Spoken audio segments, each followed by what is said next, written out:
no regrets, no confusion. There'll be no pollution. I'm so thankful I've decided to change my ways. Welcome back to the Leaving Eden podcast. It's been a little bit since we've talked to you, but today we are back from our little summer break that we had. Maybe it was a break for me. Maybe it wasn't a break for Sadie. How you doing today, Sadie? I'm doing fine, thank you. I'm hanging in there. I'll tell our listeners the wild story at some point, maybe on the next episode of what exactly I've been up to during this 2 weeks. It's been life changes, but it's been positive stuff, and we're happy for it. Today we are, do we have any more Summer of Satan stuff coming after today, or is that like... Yeah, we have one more episode for Summer of Satan that will come out after this episode. I want to talk about banned children's toys and fundamentalism. That's going to be a lot of fun. But today is the second part of our two-part series about Alberto Rivera. You can listen to the episode from, I think, like 2 or 3 weeks ago, however many weeks. I think we took a 2-week break. So it was 3 weeks ago. We came out with part 1 of the Alberto Rivera series. We were planning on making that one episode, but then there was just so much stuff that we like legit couldn't.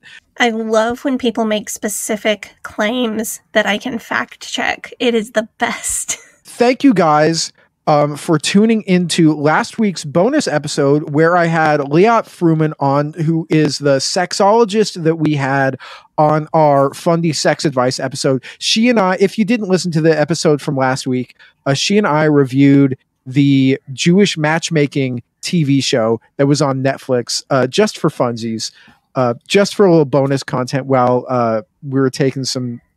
It's good to take a little break when you're talking about Satanism. Yeah, and it's good to especially give Sadie a break. I don't want our listeners to be like concerned that something bad happened to me. It was just more of a comedy of errors. Like, I moved into a new place and then the hot water heater broke less than 24 hours after I moved in. So like there was that, there was just, and 100 other things exactly like that. But yeah. I think we're on the path to having it handled now. I just had my first weekend at the Jersey Shore, and that was a lot. And that was a lot of fun. And I've been able to work on other. Able to take time off to work on other projects. I've been having a great time. Sadie has not. So I'm like at home suffering with a toddler who does not understand where all of her favorite toys are, and a cat who's incredibly pissed off at me. And all I get at the end of an 18-hour day of work is an icy shower. And Gavi's sending me all these like nice pictures from the beach. I'm like, okay. Anyway, we need to get and talk about Alberto Rivera, the one, the only big grifty. His name is Father Griftness. I don't know. Fake Jesuit priest. He's not a real Jesuit priest. Today, last week, we kind of went through a lot of his life story and like a lot of his claims. Today, we're going to go more deeply into the conspiracy theories that he was putting forward. As always, Alberto Rivera stole most of his material from somewhere else. Sadie and I have actually been able to track some of this down. Sadie especially was able to track down a big piece of this. Of the claims that he was making. But Alberto Rivera also made other claims that I researched into. For instance, he blamed the Catholic Church for the Holocaust, as well as other atrocities. So pretty much everything that's ever been bad in the world is something that he's blaming on the Catholic Church, and that's a lot of what we're going to talk about today. But before we get into that, the Leaving Eden podcast is the podcast about my BFF and co-host Sadie Carpenter's life in and escape from the independent fundamental Baptist cult, the cult in which she was raised. We talk about this cult, we talk about this other cults, we talk about religion, we talk about fundamentalism, we talk about the real and present threat that cults and cult ideologies pose to society as a whole, and it is our goal to promote freedom of mind, freedom of thought, and freedom of religion. So if you like our show, if you are a fan of our show, you can do a few things. You can follow us on the social media. You can join our Facebook group, facebook.com/groups/Eden Exodus. But most of all, you can join our Patreon, where you will get an extended and uncensored version of most of our episodes. So if you just can't get enough of us, then you can go to patreon.com/Leaving Eden podcast. And that's where you'll find that bonus content, that sweet bonus content. Without further ado, then, I gave it all to your patrons. Thank you guys so much. Your names are Kathleen Moncrief, Melissa Mosley, and on behalf of his lovely and wonderful deconstructorina of a wife, Todd Dale. Thank you guys so much. I really like the deconstructorina. Well, yeah, because we were saying deconstructorino, which was like the Ned Flandersization of deconstructor. But then I realized that because it has a vowel as like the and if it was like in Spanish, it would be Ina instead of Eno, so. People have been asking me about like what gendered terms I like to have applied to myself, what gendered terms I don't like to have applied to myself. And I think people know I like being called person rather than like woman or lady. But I would definitely like to add deconstructorina is fine. Yes. I will accept that I like this. Our Faith Promise Missions tier patrons, your names are Alex P., Alicia Guild, Ali Allen, Anisha Patel, Ashley Doxtater, Brooke Tully, Chrissa, Crystal Patterson, Dear Ethan Hansen the Musical, Dora J, Enchanted Fairy, Esther M, Hannah Ross, Hope Norum, Horton Here's a Shane, Janine Collin, Jen Kaharski, Jessica Tambo, Jonna, Justin, Kay Turwee, Kitty Kate, Kristen Marie, Learned Vixen, Lita, Linda Morgan, Lindsay Goss, Lorena Watson, Madeline Antrim, Madeline Cusick, Marlena Stuve, Marcia Millard, Mary Williams, Mary Martin, Megan Arendt, Rob the Methodist, Sarah Reese, Stephanie Johnson, Steve and Amy, Susie, Tara McNamara, The Loch Ness, Tiffany Enderby, and as always, Wes the Cowboy. Thank you guys so much for subscribing to our Faith Promise Missions tier of our Patreon. Thank you guys so much. Sadie, that TW, and then let's get into it. Okie dokie. This one's maybe a little bit of a doozy. We've been waiting for it. In general, we talk about a lot of potentially triggering topics on this show, including but not limited to suicide and mental health, racism, misogyny, PTSD and PTSD symptoms, child abuse, mental, physical, and sexual abuse, and spiritual abuse, including guilt, shame, and fear. In most episodes, we will mention at least a few of these topics, but we try to avoid any graphic detail unless that detail is relevant to the story that we're telling and necessary for the story that we're telling. And we do our best to give the audience a heads up if we are going to go into detail on any of these topics or anything else that we know can be triggering. This episode contains mention of self-harm and suicidal ideation. As always, we'll try to be as clinical and respectful as possible when discussing this, and I will also give you a heads up before we get there. This episode will also contain discussion of historical sexual abuse in the Catholic Church and a large amount of racist or xenophobic, antisemitic, and or Islamophobic conspiracy theories. And there's probably some phobias that I left out. But as always, we're coming at this from a viewpoint of we're going to debunk this and we're going to take this apart and see where it comes from. I also want to recognize anytime we talk about the Catholic Church that we have to give recognition to the crimes against humanity committed by the church at large, but especially in residential schools, because that's something that is coming to more awareness right now. Those crimes are not the topic of our discussion for today. So if that's a trigger for you, don't worry, we won't be getting into that in detail, but we do want to recognize it at the top because I don't feel right talking about the church without giving space to those people that the church hurt so badly. This episode is not intended to be, the church has never done any crimes at all. The Catholic Church is great and perfect. That's not where we're coming from here. What we are saying with this episode is the church has not done these particular crimes because this particular person alleging crimes is a liar. This episode is also not at all meant to be a defense of Catholic theology and doctrine and tradition as like, this is the correct thing or this is what you should believe. I personally don't practice that sort of thing at all. Like, I don't ever want to tell somebody else what's the correct theology. I'll just tell you, like, what theology I like. We are trying to show how Catholic theology and doctrine has been misrepresented in order for Jack Chick and Alberto Rivera to fearmonger and make money. Okay, well, thank you for that, Sadie. I think last time where we left off our story was Alberto had fled from Spain. He had done his whole escape from the iron lung, which was enabled by Jesus. And he made it out of Spain with 40 cents in his pocket. And where was he going? He was going to London, which is where his sister was. Right. So he was originally going to go to Washington, D.C., but at the last minute, he decided to call his sister, who was in a convent in London, and she said, Alberto, come save me. I'm having a tough time. This is not good. He changed his flight to go to London to save her, and we're going to talk about that dramatic rescue, which mostly comes from the comic Double Cross. Other claims that we're talking about in this episode come from the comics The Godfathers. There was one other one.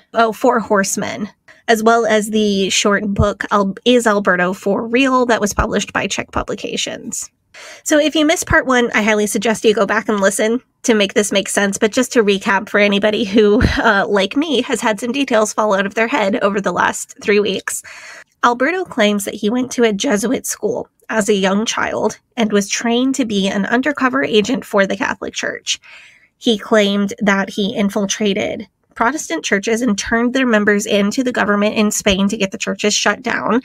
And then he went to Central America, where he destroyed Bible-believing churches by having accomplices, have affairs with pastors, or even fake affairs with pastors. He also sowed discord in an evangelical seminary after many years of being an undercover Jesuit agent. Alberto claims that he was slated to speak at a huge conference, ecumenical conference in Guatemala. But when he got up to speak, instead of giving his pre-planned speech, he instead spilled everything he knew about the Jesuit undercover missions. The Catholic Church then tried to have him committed and then tried to torture him into recanting his story, but he was miraculously freed by Jesus from an iron lung. And the Jesuits mysteriously just let him leave and go to the airport for unknown reasons. He was about to catch a flight to Washington, D.C. He called his sister. His sister said that she was in a bad situation in a convent in London. So he took a flight to London to rescue her. And this is where we're picking up the story. When Alberto arrived at the unnamed convent in London, where his sister was supposedly a nun, he said that the Mother Superior didn't want to let him in. She said, it's a cloistered convent. Your sister can't see you. According to Alberto's story in Double Cross, the Mother Superior called the police, but one of the policemen was a, quote, real Bible-believing Christian, and let Alberto in to see his sister. According to the comic, she weighed only 60 pounds and was lying in a blood-soaked dress from flagellation. So this is where we get that quick trigger warning for self-harm, and we're also going to talk about fasting a little bit. I'm going to be really stingy with the details on this because I don't want to trigger anybody. Okay, so this is where we get a quick trigger warning for self-harm and also fasting. I'm not going to give a lot of detail. In Christianity, and to lesser extent in Judaism and Islam, among other religions, there is sometimes a connection between self-denial and moral purity. Now, many religions practice some form of self-denial. It's much more commonly seen through practices like short-term fasting, fasting for a day or a couple days, or abstaining from a certain physical pleasure. Like you might see during Lent, fasting from candy, or refraining from watching certain TV shows, or swearing off Facebook for a month. This self-denial is also sometimes practiced in ways that, depending on who you are and what your background is, you might classify as self-harm, but are not violent. So I'm talking about things like kneeling on a hard surface to pray. That might cause some temporary pain, but it doesn't damage a person's body. So a person might contextualize that as self-harm or might not, just depending on what their background is, and there's not really a right answer. It's more something you've got to know for yourself. Now, in Christianity, there have been many different groups that practiced much more extreme versions of this concept of self-denial. The idea theologically is that it reminds a person of their sins and allows them to suffer for their sins and cleanse their soul. And that suffering not only cleanses their soul, but it also reminds and encourages them not to commit more sins. Some people might wear something like sackcloth or haircloth under their clothes. Those are very itchy fabrics. So that's not something I would call self-harm. It's inflicting a small amount of constant misery on oneself. Some people also practice more severe self-harm or ask to be harmed by others, in Christianity, most often by whipping themselves or being whipped by others, which is what Alberto claims Maria was doing in an attempt to cleanse her soul from her sins so that she would be able to skip purgatory and enter heaven as a faithful Catholic. So when Alberto came to rescue his sister, did the one good Bible-believing police officer question or detain anybody who saw this clearly starved and tortured woman, or were they just like, nothing to see here? No, they just let Alberto carry her out and take her into a car to supposedly take her to the hospital, I guess. So, of course, there would be no police record of any sort of this happening, other than the word of Alberto. I don't know. I'm surprised that he couldn't find some Joe Schmo to pretend to be a London policeman who could corroborate this story. But so there were the policemen that came, and then there was also supposedly a Plymouth Brethren church that he was working with in London, and they were the people who were driving him around London. So there were church members supposedly sitting in a car outside the convent who presumably would have been his ride to take his sister wherever he took her, which I would hope would be the hospital. But not only have none of the people who were supposedly in that car come forward, no one from the church has either to corroborate his story. Has there been any evidence from the sister or from anybody else that could confirm or deny the story? Do we know that his sister was even a nun? Though that's an interesting question. Other sources, such as Cornerstone magazine, report that Alberto's sister was never a nun at all, and that she was a maid in London of her own accord. In later years, Alberto, so after he reached fame and popularity in the United States, he claimed that she had been gotten by the Catholic Church, and he said that he believed that she was either dead or possibly imprisoned in a convent somewhere, which is really convenient considering that a person who is dead or in prison can't come forward to confirm or deny his story. But applying a little logic here, let's say, for the sake of argument, that Alberto is telling the truth. Okay? He rescued his sister from the convent and she left the Catholic Church. And then later the Catholics recaptured her and possibly reprogrammed her, like they could have brainwashed her into thinking that they were right all along, or they could have her in involuntary imprisonment. Like if she didn't want to be there, they could be keeping her like in some kind of convent prison place. Let's say that this is true. If this is true, wouldn't it be more effective for the Catholics to have Maria come out looking happy and healthy in her nice little starched nun outfit and say something publicly like, no, my brother is crazy. I'm happy being a nun and I don't know what he's talking about. Yeah. No, you're totally right about that. If the most powerful organization in the world had this woman, Maria, they wanted to prove that this guy was telling a lie. Isn't that what they would do? Just like either reprogram her, brainwash her, or force or coerce her to come out and say she's fine? You know, it's kind of funny as well, because for abuse allegations against a pastor, as we've talked about on the show, the fundies have a religious requirement of 2 or more witnesses. Is always what we hear. Well, it's like, oh, well, if there's one witness, then it's just like they're striking at this person's they're trying to take down his ministry or something. But if it's 2 or more witnesses, then that makes it okay. But with Alberto coming up with this totally ludicrous allegation, they'll just eat it up. Like, you know, it's like, you know, you feed a little piece of smoked salmon to a cat as a treat. It's just like, like, yeah, just give it to me, give it to me, give it to me. Like, that's how I feel like Jack Chick is when he finds out anything about the Catholic Church. It's crazy.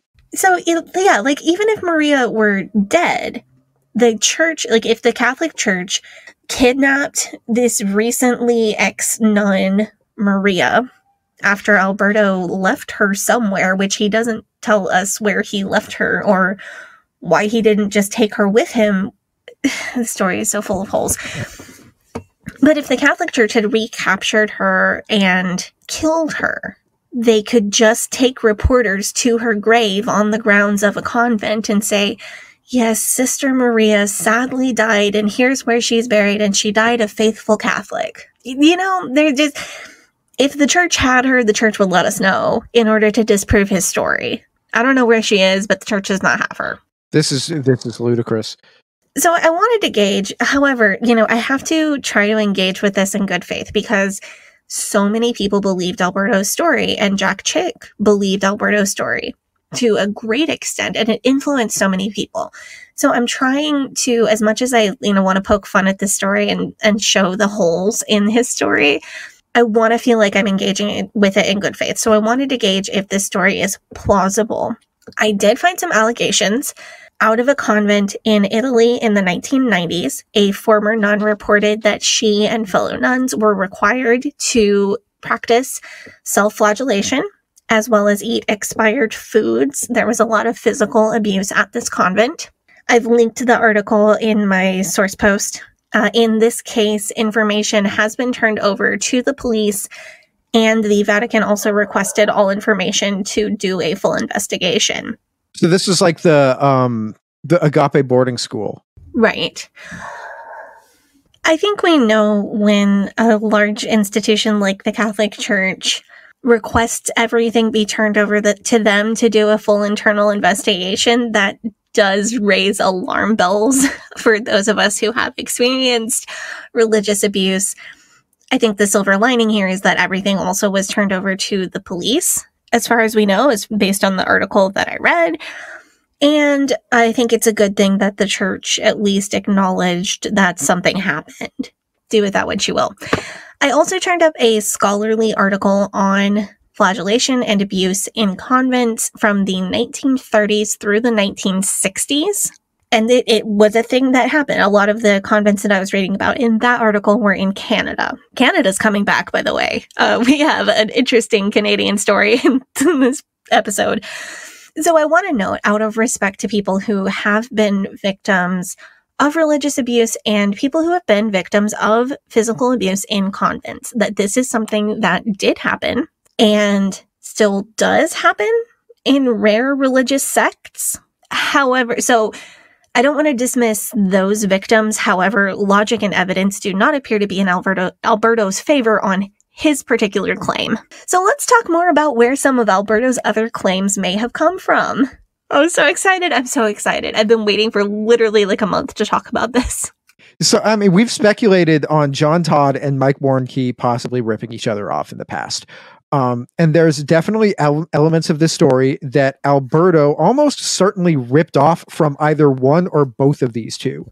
The thing is that John Todd and Mike Warnke are both talking about like Illuminati and being like infiltrating like the hippie and the counterculture movement and them doing that in the 70s and like the late 60s rather than Alberto, who's talking specifically about the Catholic Church. Yeah. And I have found a few of his particular claims that are just straight up plagiarized. One claim that he makes a really big deal of is the supposed Jesuit oath. This oath appears in more than one of these comics, and I'd like to read it to you word for word as it is presented in the comic Double Cross on page 11. Go for it. My son, heretofore you have been taught to act the dissembler among the Roman Catholics, to be a Roman Catholic, and to be a spy even among your own brethren. To believe no man, to trust no man. Among the Reformers to be a Reformer, among the Huguenots to be a Huguenot. Among the Calvinists to be a Calvinist, among the Protestants generally to be a Protestant. And obtaining their confidence to seek even to preach from their pulpits and denounce with all the vehemence in your nature our holy religion and the Pope. To take sides with the combatants and to act secretly in concert with your brother Jesuit, who might be engaged on the other side, but openly opposed to that with which you may be connected, only that the Church must be the gainer in the end. In the conditions fixed in the treaties for peace, and that the end justifies the means. and even to descend so low as to become a Jew among the Jews, that you might be enabled to gather together all information for the benefit of your order as a faithful soldier of the Pope. This is Sorry, Gavi. Apology accepted. I'm quoting. No, I promise I'm going somewhere with this.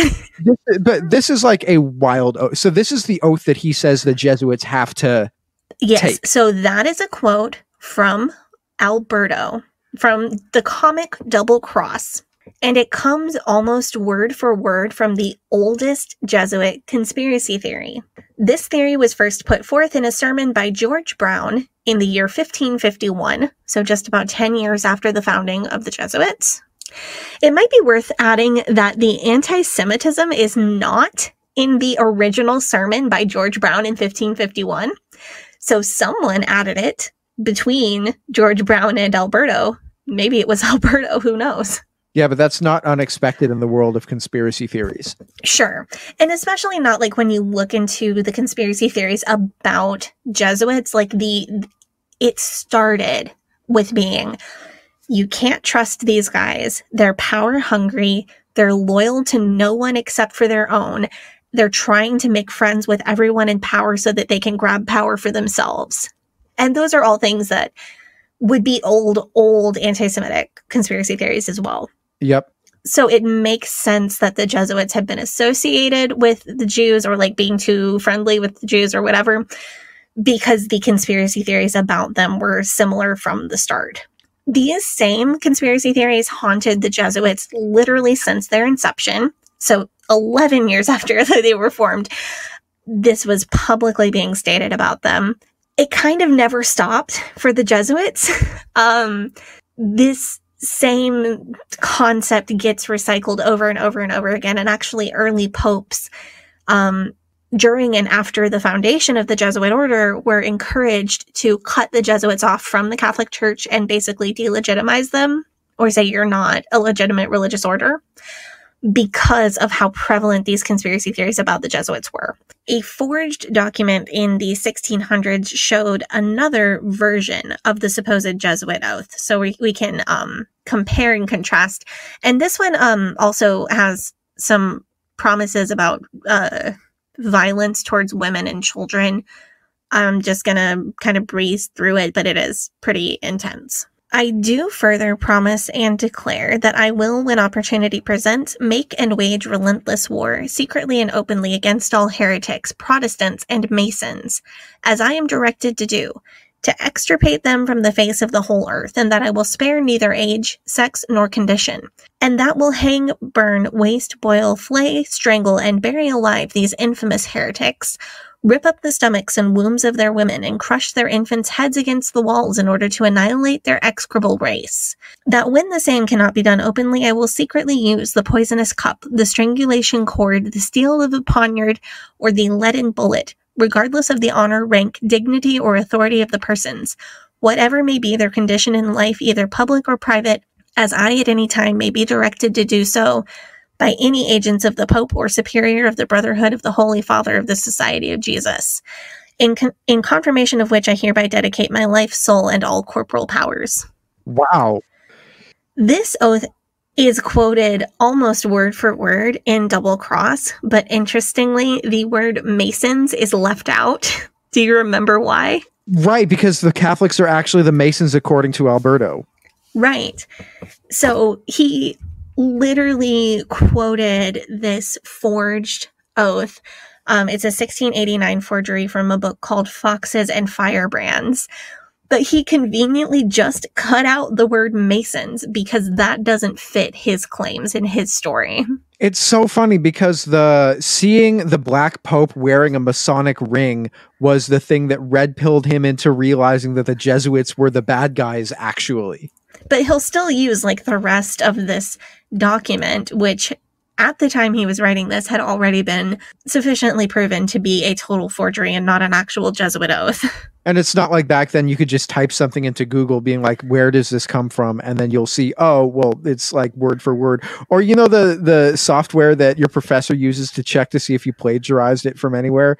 That didn't exist then. You know, you run it through the... Right. And here's the thing, you know, Alberto, this doesn't prove that he wasn't a Jesuit, and it doesn't prove that the Jesuits don't take some kind of oath. Now, personally, I don't think the Jesuits take an oath to flay Protestants alive. My opinion is that they don't. But there could be another Jesuit oath that I wouldn't like, or you wouldn't like, or Alberto wouldn't like. But this one isn't it. This one is a forgery. And I think if Alberto had ever been a real Jesuit, he would have used the real oath. So Alberto's info on Jesuits in particular can be directly traced to these very old conspiracy theories on one side and to evangelical end times paranoia on the other side. But it turns out that a lot of Alberto's information about the Catholic Church actually comes from someplace different. Interesting. Where is this?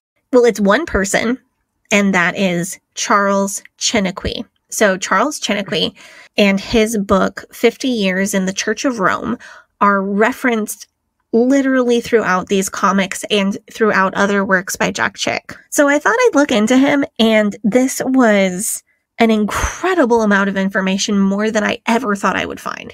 This was the thing that made our episode research take so much longer. This and because I read like 3 books. I literally read books and books for this segment because it was so fascinating. This is really cool. So Charles Chiniquy was a Catholic priest in Canada in the 1830s and 1840s. Later, he immigrated to Illinois while still working as a Catholic priest. And this is Illinois in the 1830s, 1840s. So this is kind of the Wild West at the time. In Illinois, he was sued by a Catholic businessman, and he hired a young Abraham Lincoln to be his lawyer. Chiniquy had beef with the Bishop Anthony O'Regan in Chicago, and he thought that Bishop O'Regan was secretly backing this layman's lawsuit against him, and then he hired Abraham Lincoln to be his lawyer.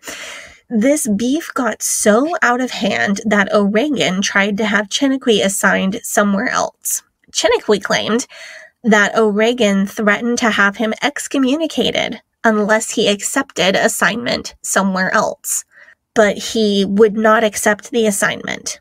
So O'Regan went to the New York Times to announce formally that he had suspended Chiniquy. So he didn't straight up excommunicate him. He basically temporarily took away his priestly powers. We talked about the in persona Christi on the last episode. So basically the bishop said, you can't use your Jesus puppet powers right now. And Chiniquy said, yeah, screw that. And he kept on doing his pastoral duties. He kept on blessing marriages, baptizing babies, taking confessions. So that made the bishop mad, and Chiniquy was formally excommunicated. Chiniquy basically said to Bishop O'Regan, you can't fire me, I quit. He left the Catholic Church and converted to Protestantism. He then spent the rest of his life exposing the scandals that he said he had witnessed as a Catholic priest, as well as the secret Vatican plot to take over the United States. So as a general rule, I don't usually buy when people become whistleblowers only after they got screwed. You know what I'm saying? Like when people are just like, I witnessed XYZ thing. Like, where was your moral objection? Oh yeah. When you were watching all of this stuff take place, you know, it's like when all of like the ex-Trump administration people come out of, and they have like books full of bombshells coming out and saying, I witnessed the president trade foreign aid for political favors. Like, yeah, you witnessed it and you didn't do or say anything until after you didn't work there anymore. Right. Or like all the people who knew that Theranos thing didn't work. Yeah, and they're just like, man, it's so brave of us to come forward. Let's all applaud each other for speaking out about this. Like after everything already fell apart, like anybody that would just like sit on that kind of information until it became advantageous to them personally to release is somebody that I just can't trust to tell the truth about that information. Not saying it didn't happen, but yeah. It's like I can excuse a secret plot to take over the country, but I draw the line when I lose my job.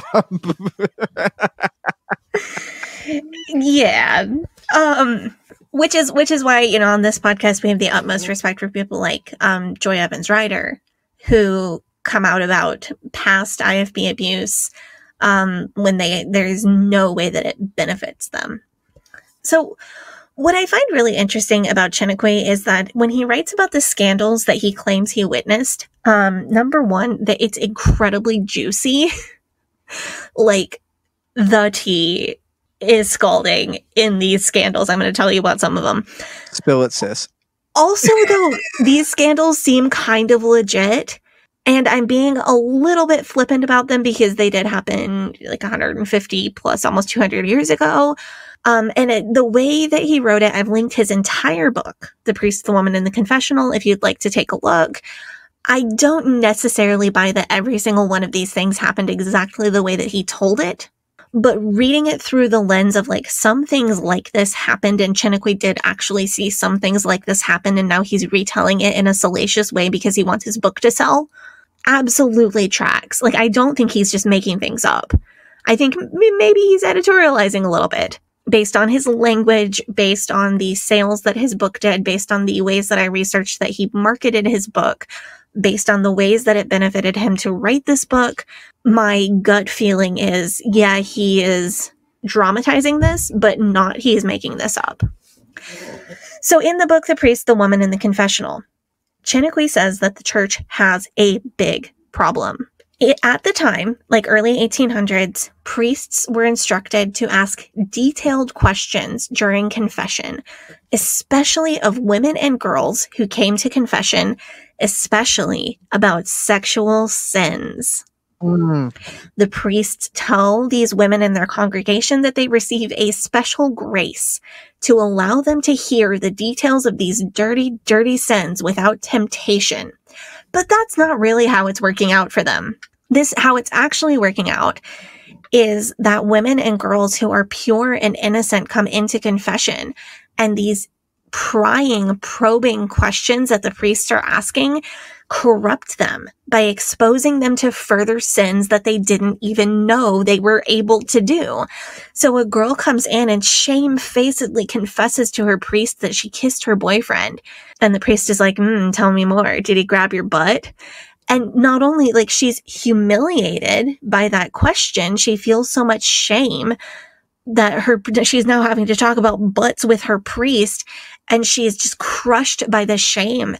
But she's also now exposed to the idea that maybe her boyfriend might want to grab her butt. So Chiniquy's point is, like, it morally harms this young woman who has come to confession because she's done something that she perceives to be a sin, and she wants to receive God's forgiveness for it. But the confession is not relieving her soul of the burden of what she perceives to be a sin. The confession is corrupting her further, either by placing an undue burden of shame on her, or by exposing her mind to the idea of more sins that that didn't occur to her yet. The other way that Chiniquy says this is working out is that maybe a woman who is not pure and innocent is coming into confession. She's confessing to her priest that she's having extramarital sex, either with a partner she's not married to, or that she is a married woman having an affair. And the priest is getting off on dragging all the dirty details out of her. And maybe the priest is young and innocent, and the woman is getting off on corrupting the priest by giving him the dirty details. And then that priest has to go to confession, right? Because he got off on these dirty details. And now he's got to go confess to another priest. Oh, I committed a sin. I was taking a confession and I got turned on by the dirty details of that confession. And then the other priest has been trained to coax out these details of the sin that the person has committed. So priest A receives this dirty confession. He goes to confess to priest B. Priest B is obligated by the rules to ask him about all the dirty details of the confession. So priest A gives the dirty details to priest B, and then priest B accidentally or on purpose gets off on it. So now priest B has got to go confess to priest C. It's like an unintentional pyramid scheme of priests getting turned on by this one woman's confession. This is like the Playboy magazine that's left out in the woods behind. Yes. Yes. but it's this is wild. We've always wondered like what they were doing in the 1800s before they had such things, and maybe this is it. Clearly, this is like maybe some of the all 1800s romance novels were all written by like Catholic priests as like a side Probably. hustle. And like, okay, and like I get this, right? Like I understand because I have been an innocent young person who felt incredible shame over something that the majority of the world would not see as a big deal. I have been like a very inexperienced young person who felt crushing shame over this sort of thing. So I have been like, this isn't something I want to talk about a lot, but like I have been in the position of confiding something to a spiritual advisor who then dragged more details out of me than I wanted to give and put me under an undue burden of shame. And I don't know like what my confession or what that information did for that person. Or if that got shared with somebody else. Right, exactly. And I have been in almost an identical situation just without the actual Catholic confession. As a teenager, I've been in the situation and it was really, really confusing and shameful. So I get where he's coming from. And I have also known young preacher boys who got really severely mentally by this kind of thing. Like I have seen this happen in the IFB. So when Chiniquy says this happened in the Catholic Church, I am very prone to believe him. I mean, this sounds real. This sounds this is what I've been saying. This sounds real. So in some cases, Chiniquy says that the corruption, the mutual corruption of the confessor and the confessee is not limited to words or feelings. In some cases, he says that the priest is seducing the woman. I do kind of want to, like, kind of feminist sidebar. He is usually blaming the man in this situation, which is kind of cool of him. Not describing her as a temptress and an evil harlot and no, rarely. Like, he is very clear that in like 80 or 90% of these situations, it's the man's fault. And then every once in a while, you will see a woman who came in on purpose to seduce. And he is only blaming the woman when she has done so on purpose, which is kind of rad of him, actually. So Chiniquy will he lays out some of the ways in which priests are seducing young women who come to confession. So this is an additional TW for spiritual abuse and sexual abuse. But he says that these priests are telling these women, the love of the priest is like the love of God. You're not having immoral sex with me. You're accepting a new form of God's love. That's Jack Scopp three-way with Jesus. Who does that sound like? It's Jack Scopp's exact playbook. This book heavily references the memoirs of Henrietta Caracolio, who was a nun for 20 years and wrote a harrowing book called The Mysteries of the Neapolitan Convents after her escape from a convent. Caracolio's book was, and I'm sorry, I don't know if I'm saying that correctly, her book was extremely popular, but unlike Alberto, there have not been a lot of witnesses to come forward and call her a grifter, although one biographical writer who seems to really know what she's talking about framed Henrietta as an impulsive young woman who romanticized the convent and may have embellished her story. Caracolio was excommunicated immediately after her book was published, which I think is a major clue that she either got way too much right or way too much wrong. And unfortunately, my first instinct is that she got way too much right. So Caracolio is kind of where this idea of like, you're accepting God's love through this physical relationship. It's not immoral sex. It's, I'm a priest and I'm filled with God's love, so let me put some in you. But Caracolio says that this kind of relationship was far too common, especially between priests who took confessions in convents and the nuns who were confessing to them in Italy in, like, again, the early 1800s. Sorry, backing up. I have several sources about Caracolio because I read like half of her book and it is spicy. Do you think it's real or not? I don't know. I don't know. This is a tough one for me, Gavi, because her writing style makes my BS sensor go off a lot more than Chiniquy. But I also know, like, my BS sensor is not a perfect indication of what's true or not. And also, she's Italian, so it'll be translated from Italian. So it's it'll seem much more dramatic if you're reading it in English. But also, she got excommunicated, like, immediately after it was published, which is a point in favor of, like, she got something right. Yeah, and also she's a woman. So True. So I have like multiple sources about her. The interesting thing is that modern secular scholars have not done a lot of calling her a liar, which is really interesting. So I want to give you a specific example from The Priest, the Woman, and the Confessional. This is my favorite story that Chiniquy told. So there was a young girl who fell in love with a traveling priest. While he was traveling to her town, he was taking confessions, and she went in and made confession to him. And then she, sat in mass that he performed, and she fell in love. She didn't mean to, but she just fell for him. And he wanted to, give her God's love.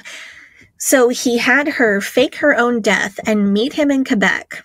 And then he made her pretend to be a boy named Joseph so that she could be his personal servant.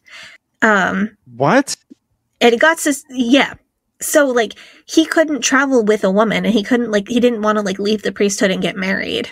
So he made this young woman cut her hair and pretend to be a young teenage boy so that she could be, like, his personal servant, and then it wouldn't be suspicious if she, like, slept in his room or whatever. Like, at the priest place where he lived. So it got suspicious. He had her around for, like, several years, and then people started getting suspicious. So they shipped her off to this other Catholic home for priests, and she was the personal servant of this other guy who was a bishop and, like, slept in his room. And then it was getting suspicious, like, why is this teenage boy never getting facial hair? Why is his voice not deepening? What's going on with Joseph? So that bishop had, quote unquote, Joseph, aka this unnamed young woman, get married off to a Catholic girl who was, quote, given to an unmentionable abomination. Oh, I know what that means. She was gay. Yeah. So there was, like, a young, like, lesbian girl in the parish around Joseph's age, which at this point would have been maybe early 20s. So Joseph, who was, like, now stuck pretending to be a guy, and there's no reason that I would think that Joseph was a trans man, although Joseph was definitely bisexual. I'm using the name Joseph because I don't know what her actual first name is not given. This is wild. Yeah, and, like, I'm using both pronouns because that's kind of what Chiniquy does in the book, and it's hard to tell what this person, like, would have identified as now. Anyway, I'm not trying to be problematic. I'm just trying to tell this story because it's a really good story. So I don't know, man. Maybe this is, like, some gender fluid stuff going on here, and Chiniquy is, like, actually Chiniquy is, like, way accidentally LGBTQ affirming in this story. This lesbian Catholic girl was married off to Joseph, and they pretended to be husband and wife for years, while Joseph was also still sleeping with the bishop that she had previously lived with and the priest that had originally made her, pretend to be a boy. But she and this Catholic girl lived together as husband and wife for years. Here's a quote from the book, and this is actually kind of beautiful. They lived together as husband and wife in such harmony that nobody could suspect the horrible depravity which was concealed behind that union. They were literally just gay and happy. They lived in such harmony. Look, I did not have wholesome Quebecois queer polythruple with not a thruple, a quadruple. I don't know what the hell is going on here. Polycule. Polycule with a priest and a secret fake beard on my bingo card for today's episode. But I don't know. Like, doing this you never know what to expect. So do you now understand why I got completely obsessed with this book for, like, 2 days when I should have been doing different research?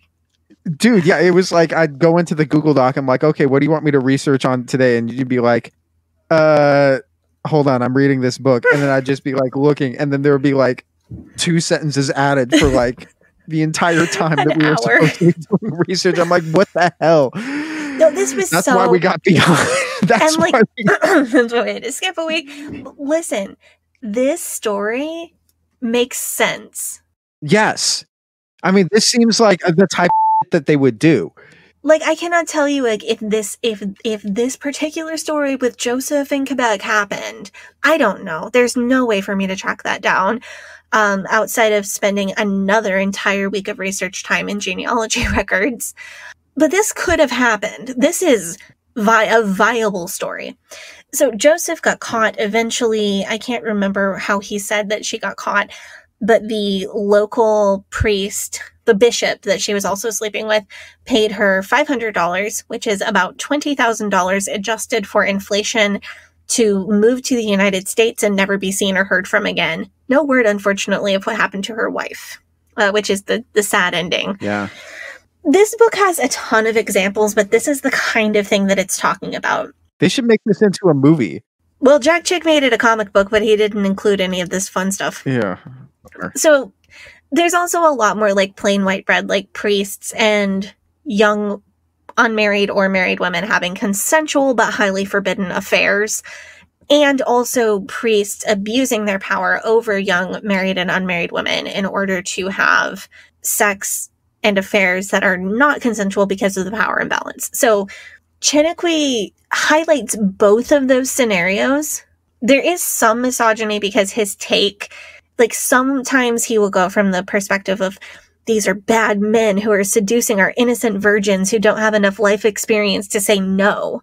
And these women are always what would be considered of age in that society at the time.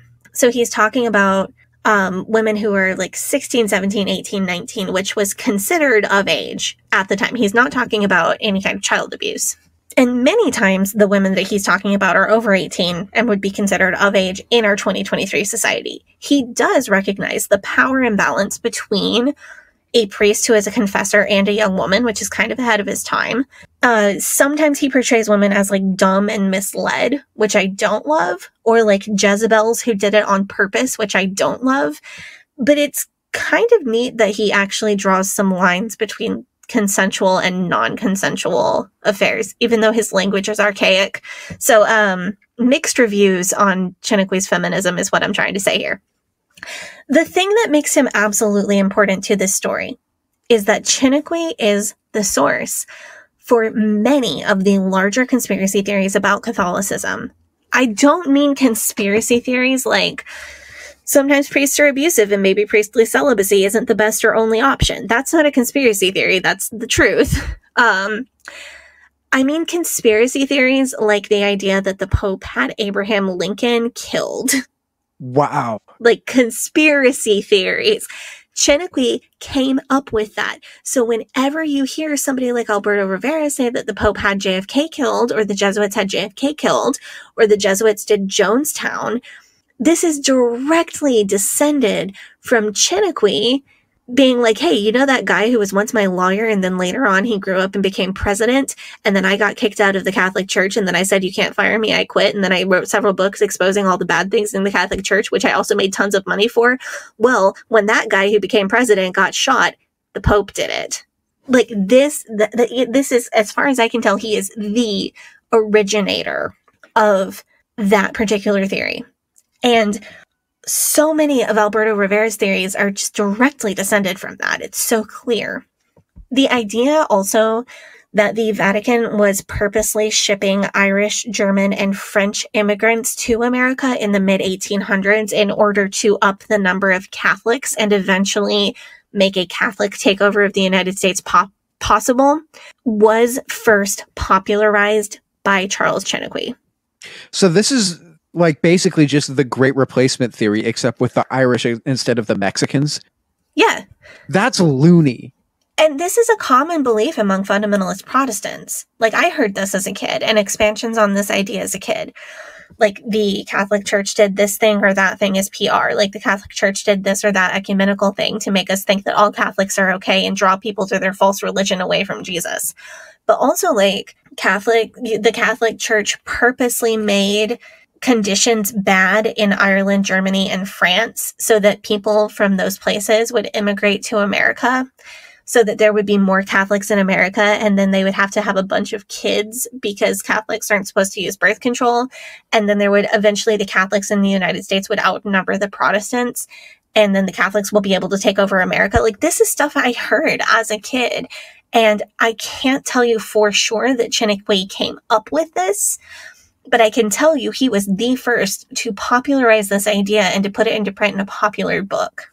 I mean, the more that I look at history and look at what's going on today, the more I realize that, like, none of these conspiracy theorists have, like, any originality. No, and it's especially not Alberto, because there is, like, this huge chunk of his claims about the Catholic Church come from, number one, the oldest Jesuit conspiracy theory there is.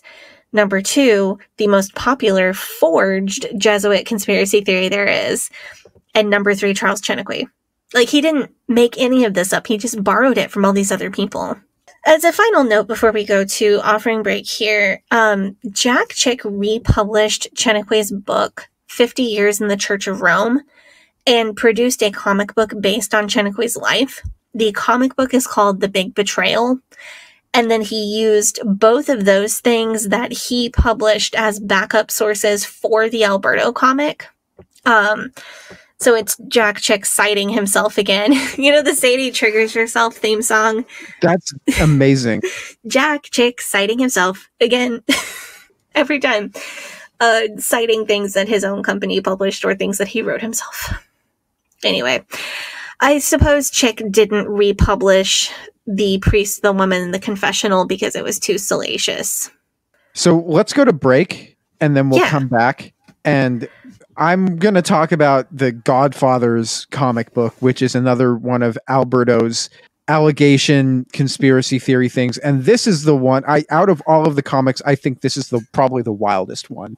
So, like, this is, the Chiniquy thing was the thing that just caught my attention, and this was the thing that just fascinated you and caught your attention. Yeah. So I'm really excited to hear you talk about it when we come back from our offering break.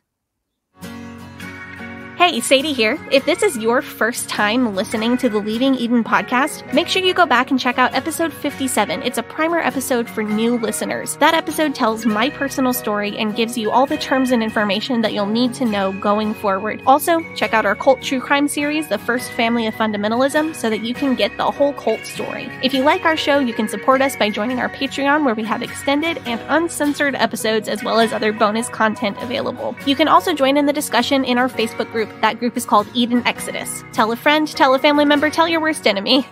The Leaving Eden podcast is a fully independent podcast, and we really appreciate your support. Now, back to the show. We are back from our break.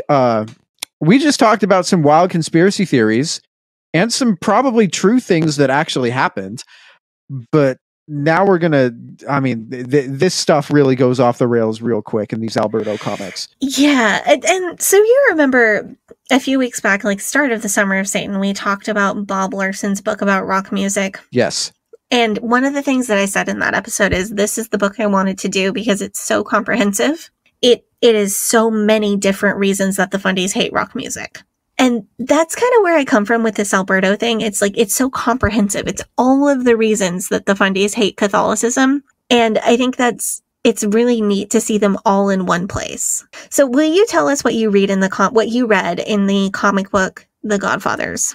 Okay. So this comic book is very heavily centered around Jewish people, Judaism, and like what our like existence and where we are in our political position in the world, what that fulfills.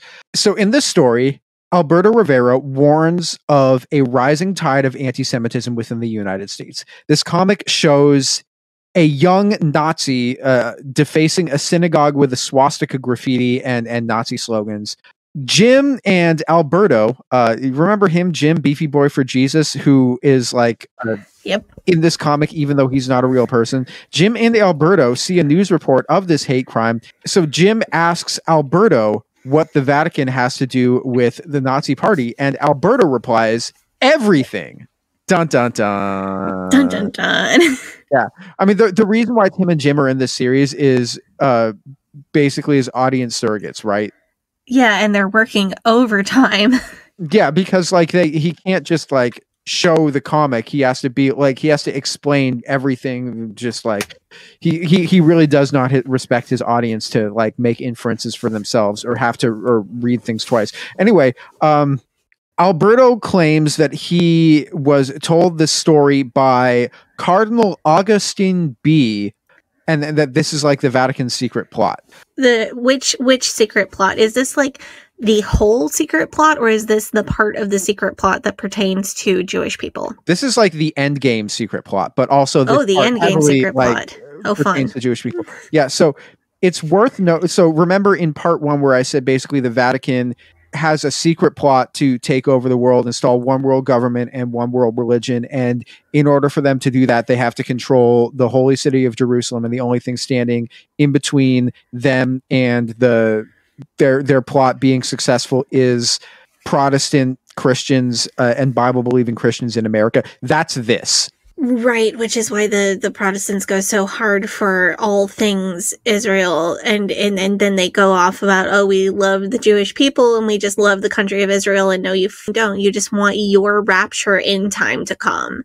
And it's like, this has nothing to do with Jewish people or loving Israel or anything else other than you wanting this to happen for your own gain, and that's kind of disgusting. Like, you know, have your own well thought out opinions about the conflicts in that part of the world. Have your own well-researched beliefs, but don't go telling me you love Israel when all you just want is for Jesus to come back. Well, you know, as they say, there is no hate like Christian love.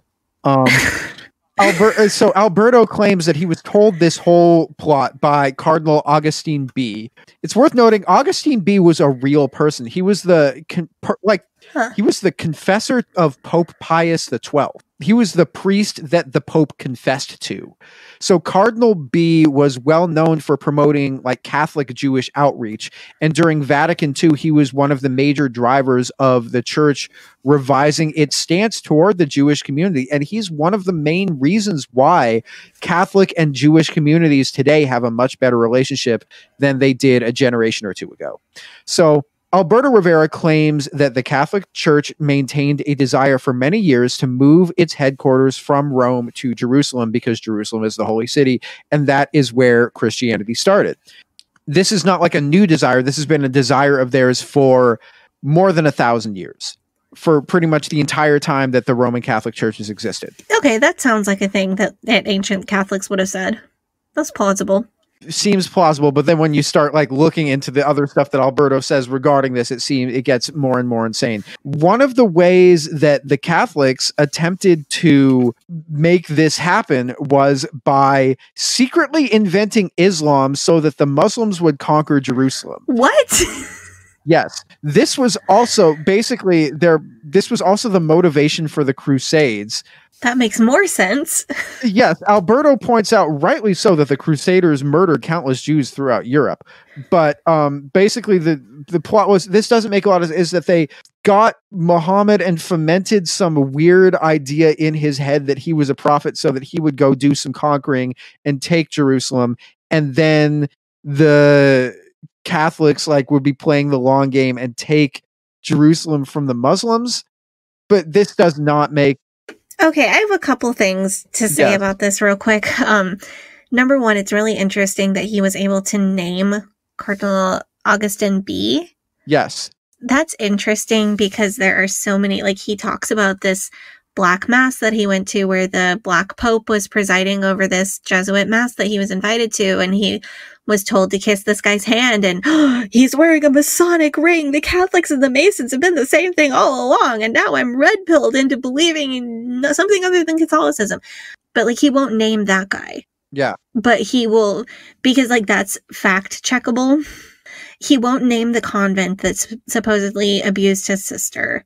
He'll tell you everything that supposedly happened, but he won't name the convent. He won't name any of these churches that he shut down. He won't name the seminary. We didn't get the name of the seminary that he said he went to until we found it in Jack Chick's biography, which was published 10, 20 years after Alberto's death.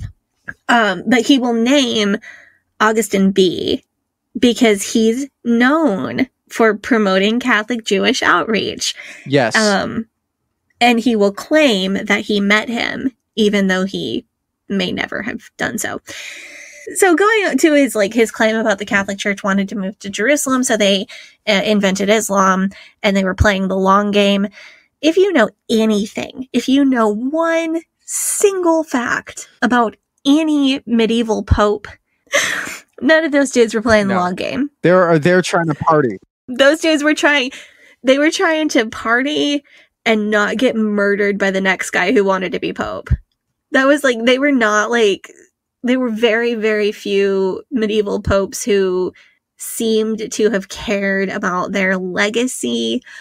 A lot of them were from families of power who were created cardinals for political reasons and then were later elected pope for political reasons because their families, aka like the Borgias, were families in power in Italy and in Europe. It's not for me to say like, oh, this guy did or this guy didn't, or in some cases this woman did or didn't believe in the teachings of the Catholic Church, because I don't know these people. They lived 1,000 years or more before I was born. It's not for me to try to judge the motivations of those people or what the heck was going on in their heads. But if you look into literally 2 details of their entire lives, I do not think they were playing the long game by in 4D chess inventing Islam so that they could get Jerusalem back. That just doesn't work for me. Wait, hold on. Who controlled Jerusalem when the Muslims conquered it? Was it the Byzantines? I don't know, Gavi. I learned. Hold on. Probably the Byzantines. I learned world history from Rebecca. Don't ask me history questions. It was ruled by. It was the Roman Empire that was in charge of the. This doesn't make any sense. Anyway, so fast forward 1,000 years. The Byzantines, aka the best civilization to play in Age of Empires 2, Age of Kings. No, I play and Age of Empires 3, The Conqueror's Expansion. I play as the as the French because they got throwing axemen. So throwing axemen are useless. You don't know what you're talking about. Yeah, but they're cool. Anyway, so fast forward 1,000 years. There's a new plot. Eastern Orthodox Church is now a threat to the Catholic Church. Dun dun dun. Dun dun dun. Something. The Vatican sees this as a problem and trains secret agent Karl Marx to come up with communism. And this is if you thought this was crazy before, like this is where it just goes off the rails.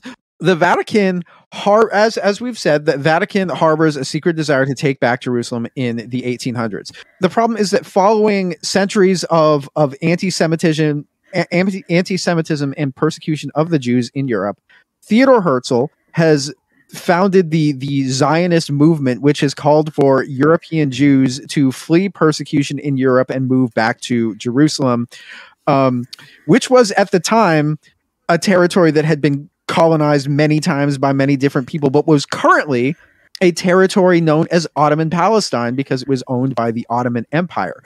In order to deal with this threat and kind of beat them to the punch, this is the kicker right here. The Vatican hired some Jews who were loyal to the Pope to pen the Protocols of the Elders of Zion, and then the Vatican released this conspiracy into Europe where it would take hold and hopefully like... Okay, they hired who? I don't know. To write what? Yeah. And then just like released it into the wild like a bioweapon. Yes. Just hoping that it would be contagious enough. Yeah, so Holy if you're listening to this and you're like, that makes no sense whatsoever, you're right, it doesn't make any sense. But if you look, but like it maybe makes a little bit more sense than the 0 sense that you think it makes. So history time. So in the 1800s, under the Russian Empire, violence against the Jews got so bad that they began emigrating to Western Europe, America, or to Ottoman Palestine. This was mostly in like Eastern Europe through like basically the second half of the 19th century, also in Germany as well. In the 1890s, France was rocked by a political scandal known as the Dreyfus Affair, in which Alfred Dreyfus, who was a Jewish man and he was a captain in the French army, was falsely convicted of being a double agent for the Germans. Dreyfus's conviction led to anti-Semitic violence all over France, and this was witnessed by the Austro-Hungarian Jewish journalist named Theodor Herzl, who wrote for a newspaper in Vienna. And at the time, France was considered a much safer country for Jews than most of the other countries in Europe due to the fact that it was a liberal democracy. Because while the country was heavily Catholic in culture, the cycles of like revolution and monarchy and then liberalism had like come and gone over the past century, and more so turned France into a more secular state than the rest of Europe. So France was generally seen as a safer place for Jews during this time. Theodor Herzl witnesses violence against Jews in France, which was seen as kind of like a safe haven. And this is kind of when the conversation switched from we need to not live under oppressive regimes to we really aren't safe anywhere and we need our own country. So while prior to this, there had been lots of Jewish immigration to Ottoman Palestine, after this, there was really like a concerted effort to pool resources and purchase as much land as possible with the intention of getting enough land purchased that you could turn it into a country.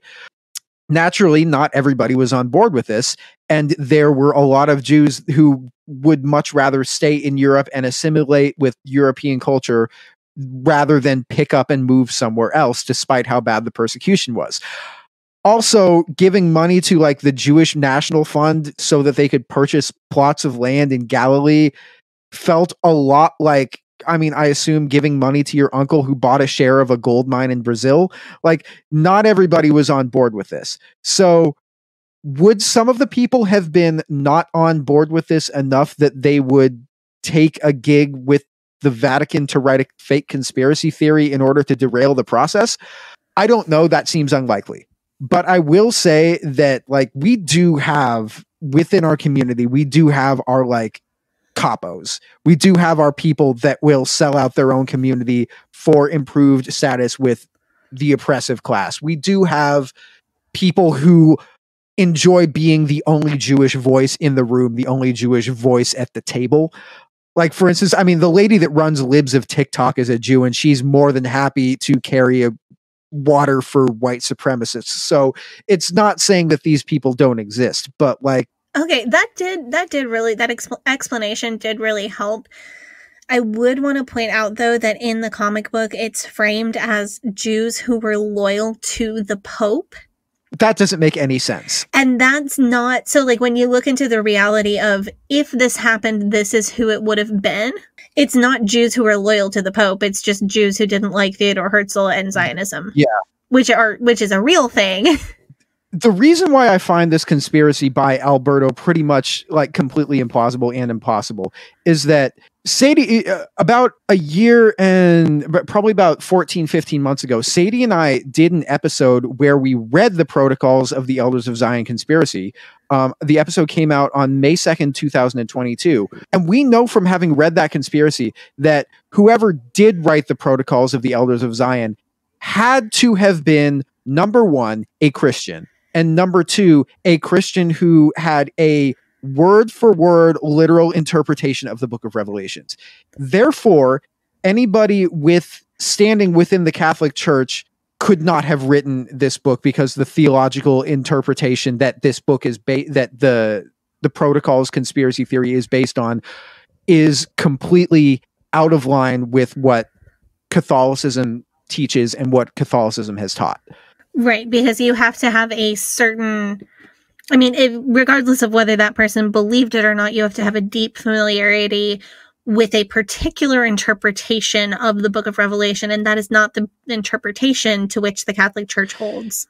So the idea that the Protocols could even possibly have been written by a Jew is laughable for anybody who has read the Protocols and who understands the references that are being made, because whoever wrote this document was almost definitely somebody who was in Russia, but was influenced by American, either Baptist or Seventh-day Adventist or some sort of fundamentalist eschatology. Yeah, because it's so funny to me that people read that and miss it, because the direct quotes from the Book of Revelation and the Christian American Protestant keywords are just all over it. Yeah, I know. And when I read it, I was like, you guys really thought because I didn't get any of that. I'm like, this is the stupidest thing that I've ever read. But then Christians read it and they're like, oh my God, I get it now. You know, it's like when I read Narnia and I'm like, man, this lion's really a Mary Sue. And people are like, no, the lion's Jesus. That's why the story is so good. And I'm like, oh, I didn't get that. Like, anyway, if that wasn't crazy enough, here the story goes more nutso. So, meanwhile, France has made an alliance with the Russian Empire. At this point, France was a Catholic nation, mostly, and the Russian Empire was Eastern Orthodox, and the Vatican couldn't have that. So they got the communists to start the Russian Revolution in order to prevent France from coming under Orthodox influence. The Kaiser of Germany at the time, this is, I guess, the early 1900s, was a Catholic as well, so the Pope was able to convince him to expand his territory and cause the First World War. And then after the war, the Vatican, who really runs the economy, used the same pro-Vatican Jews who wrote the protocols as a front to buy up land in Germany and cause inflation so that they would essentially break Germany's economy, generating resentment of the Jews. And then basically, so they combined this bad economy with the protocols of the Elders of Zion, which was like both secret Jewish Vatican conspiracy plots. They combined these together, and then basically to create like the fire triangle. And then the spark for the fire triangle was the Vatican releasing their servant Adolf Hitler into the world. Okay. Yeah. Okay. Yeah. So then he writes Mein Kampf, and then he does the Holocaust and the Second World War. Alberto, fun fact, claims that the Holocaust was actually a Catholic Inquisition, just like the Spanish Inquisition. And this comic book contains photographs of, like, actual photographs of Jewish people who were murdered by the Nazis. Like, there's a TW. Oh, yes, it does. I had forgotten about that. TW for Holocaust stuff. It has a photo of a bulldozer moving dead bodies. Yeah, it has a photo of literally of a person being machine gunned to death by like a civilian being machine gunned to death by Nazi soldiers. It also has a very vivid illustration of people being machine gunned to death and thrown in a mass grave, which is what the Nazis did when they were before they did the death camps, when they were just like expanding through Ukraine and Poland and Belarus and Russia. And Western Russia that's what they were doing before they actually had the camp set up, was they were just machine gunning people and throwing them into grave. And there's a very vivid illustration of that. So yeah. Yeah, I am really sorry that I had forgotten about those photos and illustrations when I asked you to read this particular comic for this episode. I truly apologize. No, it's fine. I've seen like all this stuff on video. I'm sure you have, but I would have liked to have given you a heads up. This is childhood trauma that I blocked out because I read these books as a little kid. It is vivid illustration, and there's real photos in here. One thing that I will give Fred Carter props for is that he pulled no punches when it came to depicting what this actually looked like. And I don't appreciate the purpose for fomenting conspiracy that this is being used for. But one thing that I will say about Jack Chick is that he never engaged in like Holocaust minimization. He just was like, actually, it was the Vatican that did it instead of like the Nazis, or that the Nazis were Vatican servants. Anyway, it's weird. So then there's this like chart. It has the Nazis, the Orthodox Church, the Israeli flag, the KKK, the Masons, Protestants who are like taken in by ecumenicalism, the communists, and the Roman Catholics all here, and explains why they're all secretly servants of the Pope and the Vatican and the Jesuits or whatever. Yeah, like how they've all been tricked by the Catholic Church. Yeah, so let me read a couple of these because these are just so wild. Let's do it. This is a direct quote from this comic book, The Godfathers, written by Jack Chick. Here's a picture. It has a picture of the Nazi swastika. It says, "The poor Nazis have been betrayed. This group in the U.S. is nothing more than a Catholic action led by Jesuits. Note, as incredible as it seems, some Jews who converted to Catholicism have actually joined the American Nazi Party." No source for that. Yeah, don't love that. No, don't love that. Let me see. There's KKK in here. It says, "The poor Ku Klux Klanners have been betrayed, not realizing that they have played into the hands of the Jesuits. And this is one of the minor children of the whore." Is that a Revelations thing? Yeah, that's I feel like we're getting to the point where we're gonna have to tackle Revelations this fall. The Whore of Babylon is a character in the book of Revelation, so she's one of the major characters. You've got her, you've got the dragon with like a bunch of heads and a bunch of crowns, you've got the beast, the Antichrist, the false prophet, and these characters interact with each other. And the big thing about Revelation interpretation is who. Like, remember when people were like, "Oh, Obama's the Antichrist," you trying to pin down like what person or organization might be the Whore of Babylon or the dragon or the beast or the Antichrist, the false prophet, or a bunch of other like minor characters in the book of Revelation. And then you put like the way you make a Revelation conspiracy theory or prophecy is you assign different groups. So Israel, Russia, the United States, the Vatican, those are common groups or countries or organizations that might be assigned to one of these characters, or an individual person might be assigned to one of these characters. And then you play out basically the simulation of how all these characters interact with each other in the book of Revelation, and that's how you make a Revelation prophecy. But like assigning, you take all the clues about who is who and you assign it to different people. But most typically within American fundamentalism in recent 50 years or so, most commonly we see the Catholic Church assigned to the character, the Whore of Babylon. And one thing about her is that she has, one of the clues in the book of Revelation is that she has many children. So when he's saying this is one of the children of the whore, that's what he's talking about, because whoever or whatever this organization is intended to be by the person making a prophecy, whatever organization this Whore of Babylon is, has many minor offshoots. So Chick is saying the KKK and the Masons and the Nazi Party are all children of the Catholic Church. That's an insane thing to say. This is a very normal thing to say in fundamentalism.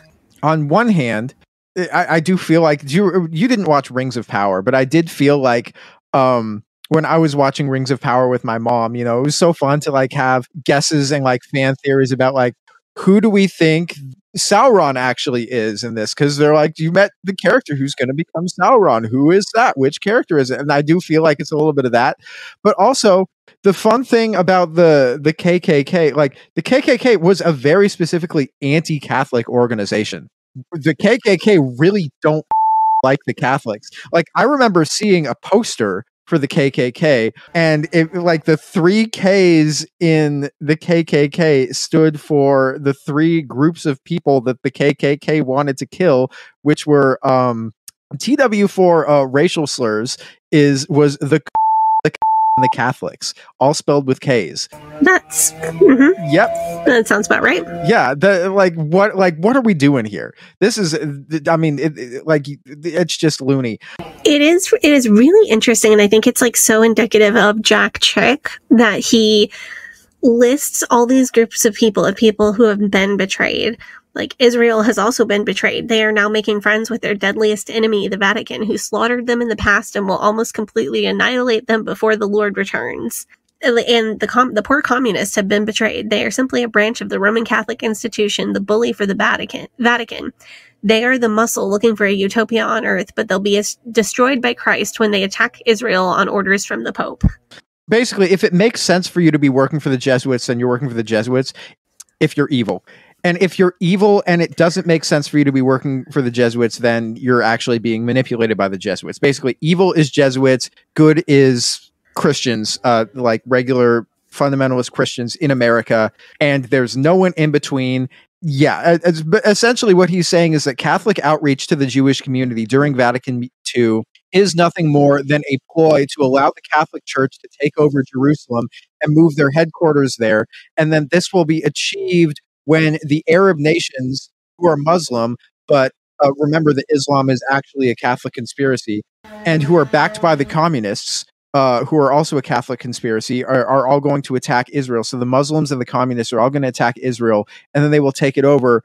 But then Jesus will come back and destroy all the bad guys. And then something revelation, 100 years of peace in the world will end or something. I don't know.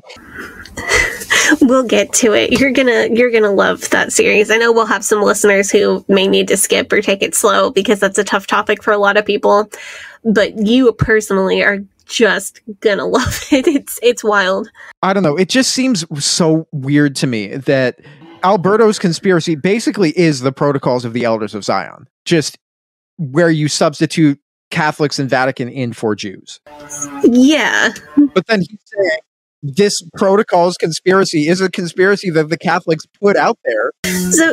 So basically he's accusing the Catholic Church of using Jews to write the protocols and then buy up land in Germany to make Hitler become a thing. And they had prepped, Hitler was a Vatican agent, and then the Catholic Church turned tail on the Jews and let Hitler kill them all. But now the Jews have forgotten about it, and they're being taken in by new cross religious bridges, ecumenical bridges between Judaism and the Catholic Church, which is just that is just a lot. If the Catholic Church was actually the ones behind the Protocols of the Elders of Zion, then it would basically just be them giving up, just freely putting out there what it was they were doing. They're just why don't we go and tell everyone what it is that we're doing, except we'll have the Jews leak it. And then they'll this is because according to Alberto, the protocol, whatever it is in the protocols that it says that the Jews are doing is actually what the Vatican is doing. And the Vatican told the Jews to go and take credit for whatever the Vatican was actually. This is just so loopy. I don't understand this one bit. This is so idiotic and nonsensical. But the thing that is so consistent about this for me is that I see that there's a pattern between Alberto and John Todd, and that this conspiracy, John Todd claimed that he was the one in the Illuminati and the one in the occult doing this. He claimed that the Illuminati and the occult was doing the satanic ritual abuse, when in fact he was the one doing the satanic ritual abuse. And Alberto here claims that the Catholic Church is the one infiltrating Protestant churches, trying to destroy them from inside, when in fact he's the one infiltrating Protestant churches and just grifting money off of them. But they both the things that they're doing are bad things that they're trying to do, but they're being oh, actually I was only doing this because I was taking orders from somebody else who is big and evil. I think the whole thing depends upon the Catholic Church having some kind of long game, something way bigger than one pope's goals, or even a few popes in a row sharing the same goals. It's basically accusing the Catholic Church of having some pope or some Jesuit leader, Black Pope 500 years ago, but some pope 1,000 years ago sat down and made a plan for exactly how they were going to take over the world. And we're going to... Vision 4. Right, exactly, which is... But they had this... some kind of secret document that would get passed from pope to pope. And I think one thing that Jack Chick is really scared of is papal hierarchy, which makes sense when you think about Baptist theology, because if you remember the Baptist acronym, the P in Baptist is for priesthood of the believer. And one huge rift between the Baptist Church and the Catholic Church is that the Baptists perceive that Catholics, number one, see the Pope as God on earth, which we talked about in the last Alberto episode, is not quite correct. They also believe that Catholics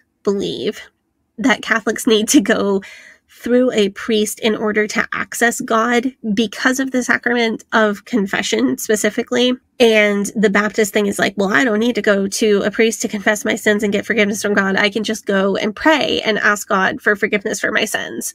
Like, that's a huge theological beef between Protestants and Catholics in general. And Baptists take priesthood of the believer so seriously that they have made it a core tenet of the Baptist belief system. So the idea of like apostolic succession and papal succession really, really freaks the Baptists out. And in order for all of Jack Chick's conspiracy theories to work, there has to be a succession from pope to pope, where they pass on this 1,000-year plan, this 500-year plan for how we're going to do it all and take over the world. So I think maybe it's just something that he theologically doesn't like and personally fears, and that's why he's leaning into it so hard.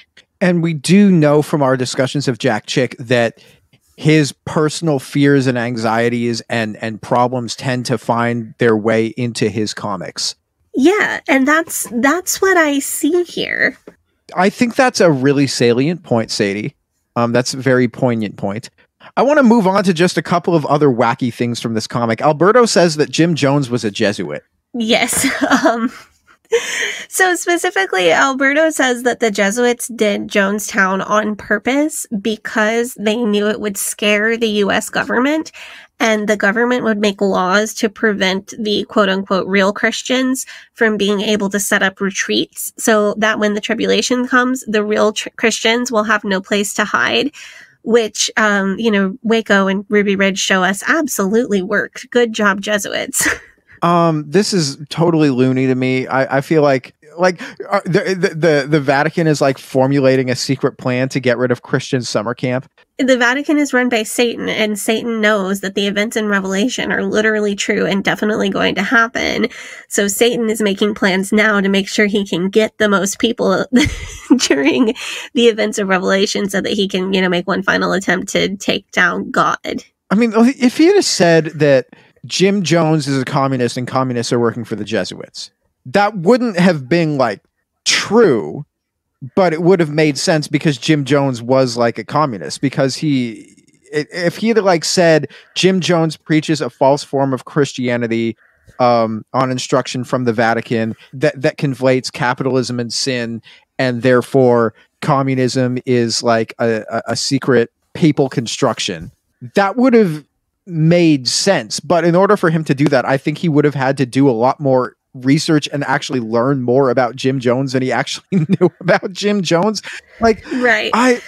The Vatican just told Jim Jones to go kill a bunch of people, and because it would make laws be passed so that the real Christians couldn't hide. Right. That doesn't make any sense. Like, because we did the episode about Jim Jones and the People's Temple. That was a really interesting part of it that had that was extremely fascinating to learn about. But if he had said Jim Jones did this and proclaimed himself to be a false prophet and said capitalism was sin in order to keep people from being saved, that would have made more sense with this conspiracy theory. It still would have been ridiculous, but it would have been consistent. I also want to talk about a little discrepancy between the things that Jack Chick printed in or the things that Jack Chick got from John Todd and the things that Jack Chick got from Alberto Rivera. Can I do that real quick? Oh, absolutely. Alberto Rivera says that the Jesuits were responsible for the Kennedy assassination, as we talked about earlier. John Todd, if you remember our John Todd episode, says that John F. Kennedy is actually still alive and that he visited him on his yacht. So both of those things can't be true. So I don't know what's going on here. To be fair to Chick, I don't think he ever printed the John Todd JFK thing, because I believe we got that from John Todd's speech to the family. But still, it still is a discrepancy. Was that speech to the family? I thought it was the family played a recording of it and said, see, this guy's saying the same thing. I can't remember. I think members of the family attended a John Todd presentation and made a bootleg tape. If that's my memory. Yes, that's. But it's been a while. I think that's right. So now we're back from our Patreon. We discussed a couple Titanic conspiracy theories and who Sadie thinks actually shot JFK. Subscribe to our Patreon if you want to hear that. No, every Catholic, apparently, according to Jack Chick as well. And this is another one of those like, hey, we took a anti-Semitic conspiracy theory, but actually just scratched out Jews and wrote Vatican in instead. So this is again one of the conspiracy theories that Alberto alleges. He says that every Catholic has two citizenships, one of the country that they are from and one of the Vatican. So, I mean, this is like what they say about Jews in Israel, or that's what they've said for centuries about Jews being not loyal to the country where they live. It was the same thing that they did to Alfred Dreyfus in the Dreyfus affair, as we discussed earlier. And it's the same thing where they would call Jews rootless cosmopolitans, where they would basically say that you're not loyal to the country where you live. But they're basically taking the same exact conspiracy theory, but just like scratching out Jews and writing Catholics in instead, which is a little fun. And this is something that has been said about Catholics for a while. If you look into the Kennedy election, I won't start up again on JFK, I promise. But if you look into the Kennedy election, people were saying we can't elect a Catholic president because he's going to be loyal to the Pope first and the country second. And Kennedy had to come out and say that his first loyalty would be to the United States. Sorry, I'm biting my tongue because I have 14 more pieces of trivia I want to give you, but we have to finish this episode. But I want to note that the comic books and even some of Chick's tracts on Catholicism very strongly imply that every Catholic receives an actual birth certificate and passport from the Vatican, and they have legal citizenship of both countries. So yeah, it's peddling the dual loyalty trope that we have seen applied to both Catholics and Jews, and especially Jews, for like a very long time. But Chick's propaganda is taking this trope to an extreme that isn't usually seen on paper. I would like to note, if my husband, who was born and baptized Catholic, has a secret Vatican passport and birth certificate that he has not been telling me about, I'm going to be really peeved. I would be pretty mad if he had that and didn't tell me. So I want to touch on, there was this dental procedure. So Alberto says there are all these death threats on him over time. And one of them that he gives in great detail is he went to see, like he calls him a supposed Christian dentist who was really into the love gospel. And he said he'd take care of me. And he messed up. And I went home from the appointment and I collapsed on the floor and he tried to poison me and kill me and I almost died. Just want to note that if anybody's reading these comics along with us, people who actually know about this have said, oh yeah, the dentist made like a human mistake, and the fact that you collapsed on the floor does not mean that you almost died. It's pretty normal after the procedure that you had. How come the Vatican can kill JFK and they can't kill Alberto? I know. That's what I think we asked that in the first episode. He's saying that the Vatican, the most powerful organization in the world, can't get me. They killed the president. The president was surrounded by like the amount of planning that had to go into killing Kennedy. It's just like John Todd. It's no different from John Todd because he would always talk about the Illuminati kept trying to shoot him outside churches and they had shot at him like X number of times and they kept missing like the Illuminati or secretly stormtroopers. Where are they finding their marksmen, on Craigslist? Like apparently. I don't even know, man. This doesn't make any sense. I don't know how like if the Vatican killed Kennedy and they wanted you dead, they'd killed you by now, man. Like, come on, bud. So they've got you under sedation for this procedure and they couldn't just like give you too much sedation because that would have taken you out. Anyway, I want to fact check like one other major thing from these comics. There are two people who are cited on the first page of Double Cross, I believe also on the first page of The Godfathers, and then on the Chick website and in multiple other Chick sources that have come forward to confirm Alberto's story. So we have to talk about them. The first one is Donna Eubanks, who claimed to be a former nun.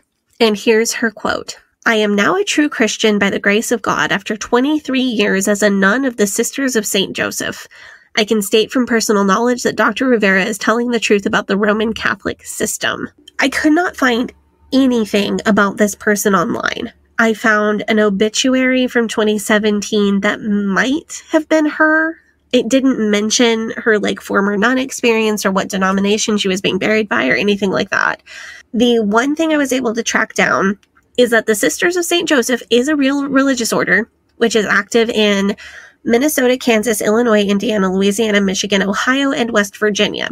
There is one point in Donna Eubanks' favor. So they show a photo of her, a photo purporting to be her as a nun, and it's printed next to her claim.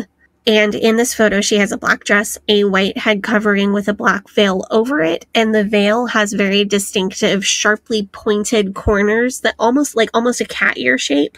It's a distinctive veil shape, and this pointy veil is paired with a very large, rounded white collar. And if you've looked into this, different types of nuns are very distinctive by the habits that they wear. And a lot of times you can identify exactly what year and what religious order a nun belonged to because the collar shapes and the veil shapes and the habit shapes are so distinctive. So I reviewed some historical photos of the Sisters of St. Joseph, and surprisingly enough, I did find some photos where sisters were wearing a very similar, though not completely identical, habit.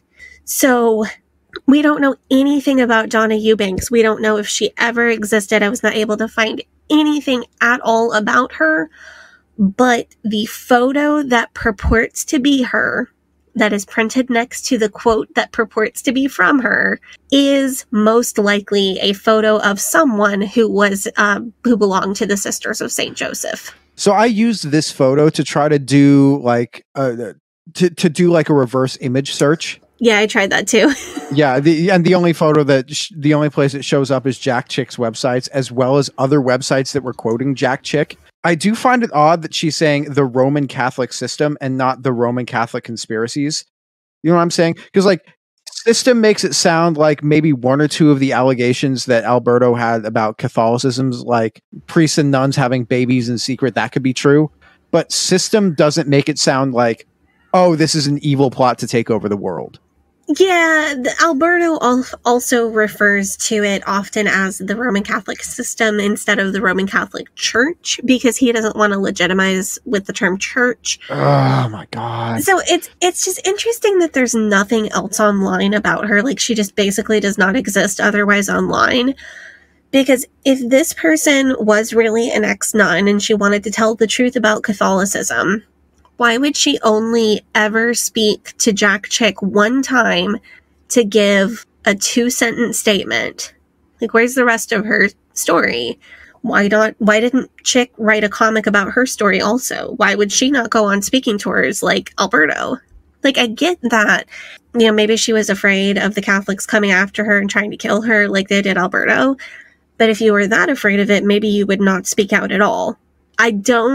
It doesn't quite logically track for me for her to give one statement, be brave enough to put her real name and real face on one statement and then never again. According to You Don't Know Jack, Donna Eubanks worked for Jack Chick for at his company for many years after her alleged escape from Catholicism. She never thought to write a pamphlet. He never thought to do a comic about her. She gave him a 2-sentence statement one time and that was it. And this seems weird to me. Well, she's a woman. So the best she could do was a service position at the Christian tract printing company. And saying, I agree with something that a man has already said. The other person on Jack Chick's website who Chick cites as a source confirming Alberto's story is Clark Butterfield, who says that he left the Catholic Church in 1978 because they were not teaching the Word of God. Butterfield chronicled his story in the 1982 book Night Journey from Rome, which was published by Chick Publications. Mm-hmm. So this is, this isn't quite Chick citing himself, but this isn't quite like to the level of the Bible is true because the Bible says that the Bible is true. It's very funny to me that he keeps all of his sources for everything within the Jack Chick cinematic universe. Yeah. What's interesting about both of these people, Donna Eubanks and Clark Butterfield, is that neither of them knew Alberto when he was supposedly a priest. Neither of them had any contact or connection with him at that time. And it's absolutely possible that both of these people are somewhat telling the truth. Like, both of them were former Catholics who found Protestantism and flipped and just wanted to talk about it and talk about the reasons that Catholicism wasn't for them. Neither one of them is able to offer any actual proof for Alberto's story, even anecdotal proof, nothing. The thing about Christianity is that people jump between denominations all the time. Like, it's not something that's talked about as much as it happens, in my personal opinion. But Gavi, I'm pretty sure you've even mentioned people who were raised Reformed Jewish and then later became Orthodox because that was a better fit for them. I mean, but Jewish is different because you're either like Jewish or you're not. Right. And how you practice is like, it's not like, oh, I'm a denomination isn't like the same sort of thing for us. It's like whether it's what level of observant you are. Right.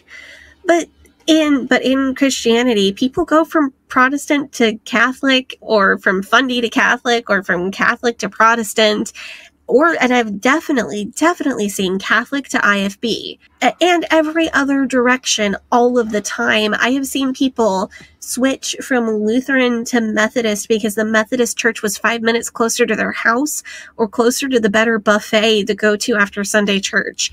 And I'm not joking. I have quite literally seen people switch denomination for that level of reason. Because if you don't, if you're a Christian and you don't really believe that the denominational differences are very important, which is a large segment of Christians. I mean, that's most Christians, right? Yeah. I don't know if I'd say most, but 40% does not sound crazy at all. I guess it's most Christians that I know are just like, I mean, if you're like, so, it's all the same Jesus. Yeah, and I have literally seen people go fundy for all kinds of reasons. People leave fundamentalism for all kinds of reasons, and when they leave fundamentalism, they land all kind of places. Like, there are people that most of the people that I went to college with are either not in church or in a non-denominational or liberal Southern Baptist church. But people that are like good friends of mine that I know personally that I went to Hyles-Anderson College with. Many are atheist, many are Southern Baptist, but I know people who are in nice, kind, compassionate, Reformed churches. And I know people who are in Reformed churches that I have fewer nice words about. I mean, we had Pastor Noah on a month ago. And he was raised fundy to Lutheran. Yeah, he was raised fundy, and now he's like a minister in a Lutheran church. Yeah, but there are people that I went to college with. I'm like not the only person who became interested in Catholicism. I know 2 different families of people that I went to Hyles-Anderson College with that became Catholic. One person I knew who was kind of a wild child at Hyles-Anderson and a good friend of mine back then. And is, last I heard, was Catholic and fairly traditional Catholic, like wearing veils to Mass Catholic. Oh man, so like Latin Mass, trad cath, that kind of thing? No, not like toxic trad cath at all, but like I enjoy the trappings and the traditions of the thing.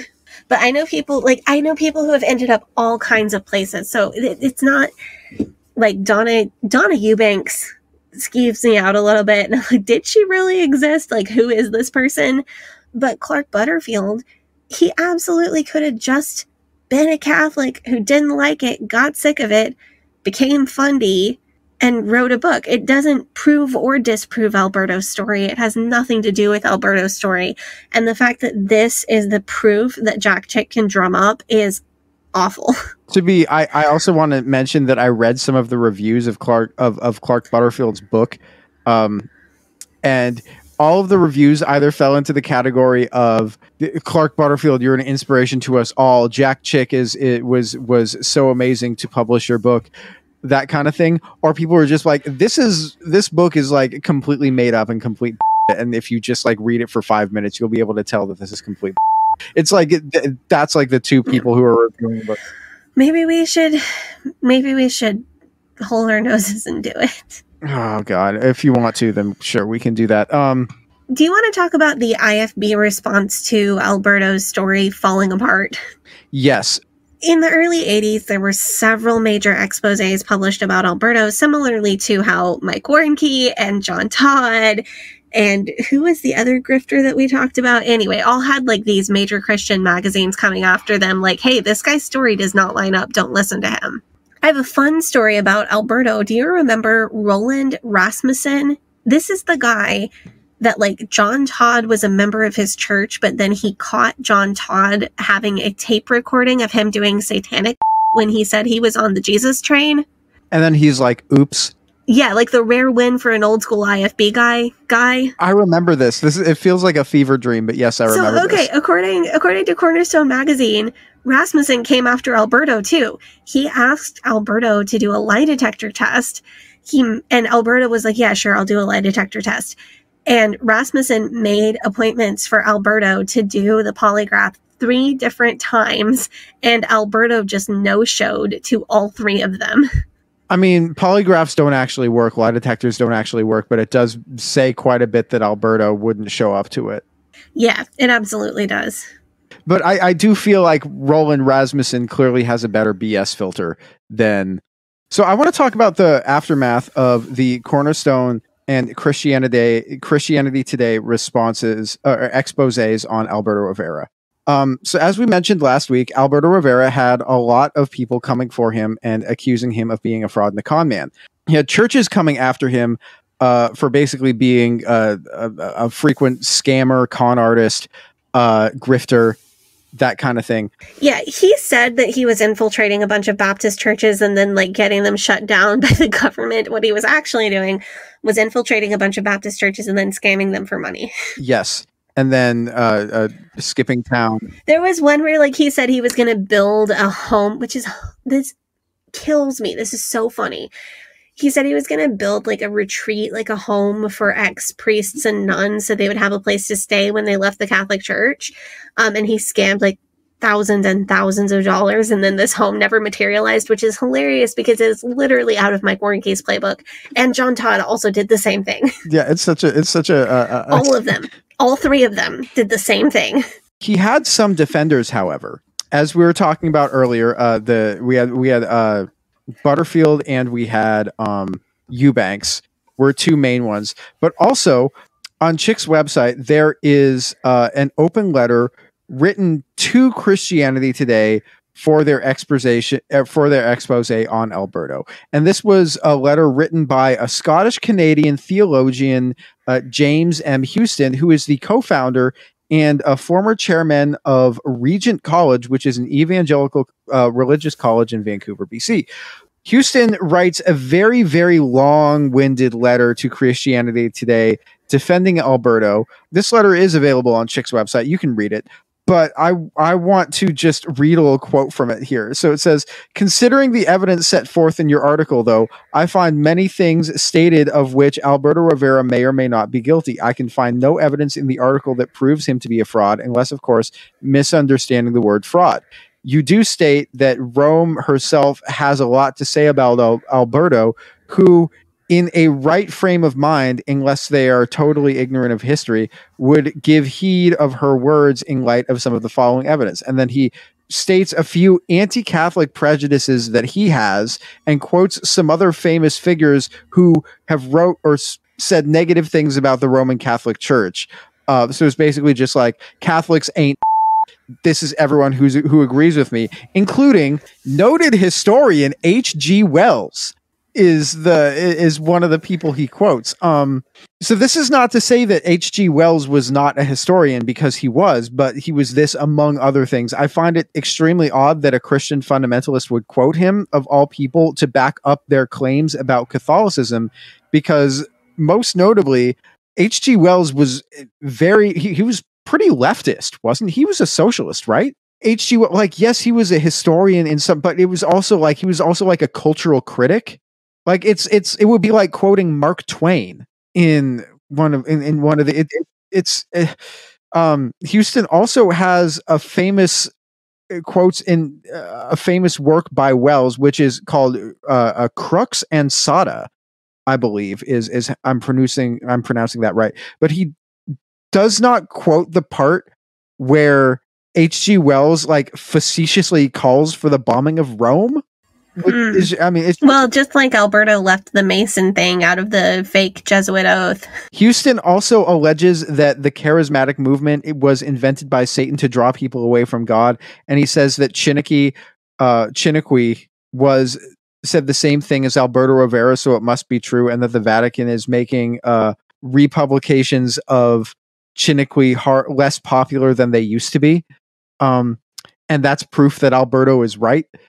Dear Cornerstone and Christianity Today, you discovered evidence that proves that Alberto was not where he said he was when he said he was, that he had a wife and 2 children who mysteriously disappeared, that he has fraud alerts out for him in a bunch of different states, but you can't prove that he wasn't a Jesuit, and here's my proof. Here's every bad thing anybody has ever said about the Catholic Church. Yes. Alberto agrees with Chiniquy, so they're obviously both true, not one plagiarized from the other. And this letter, he basically says, when I was younger, you used to be able to buy Chiniquy's book wherever you wanted. Now you can't get it anymore. Why is that? Ever think about that? Catholic conspiracy. Like, is it because it's a 100-year-old book? Like that's legit what he's saying in this letter. He's like, why can't I get Chiniquy's book in a bookstore anymore? Huh? How come? Catholic conspiracy. Like what do we do?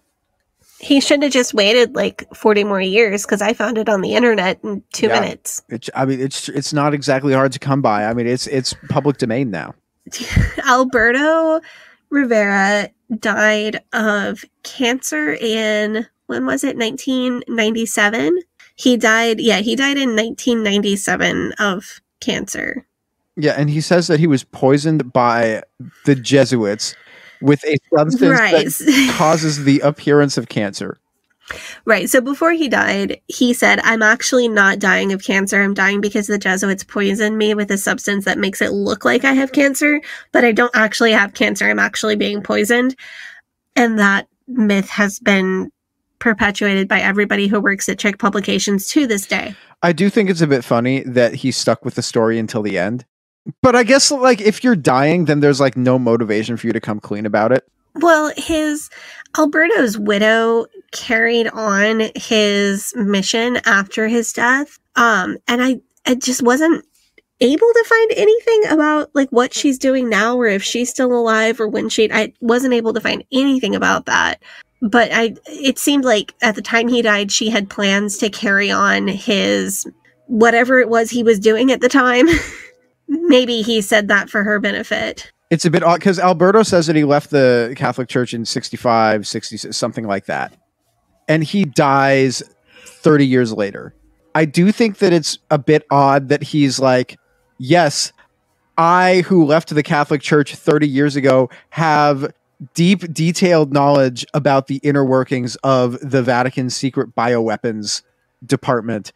I mean, obviously, he knew everything as a middle management priest. He knew everything there was to know about the Catholic Church to begin with. So, of course, he knew something about their bioweapons department 30 years ago, which means it hasn't changed at all, and he still knows everything about it.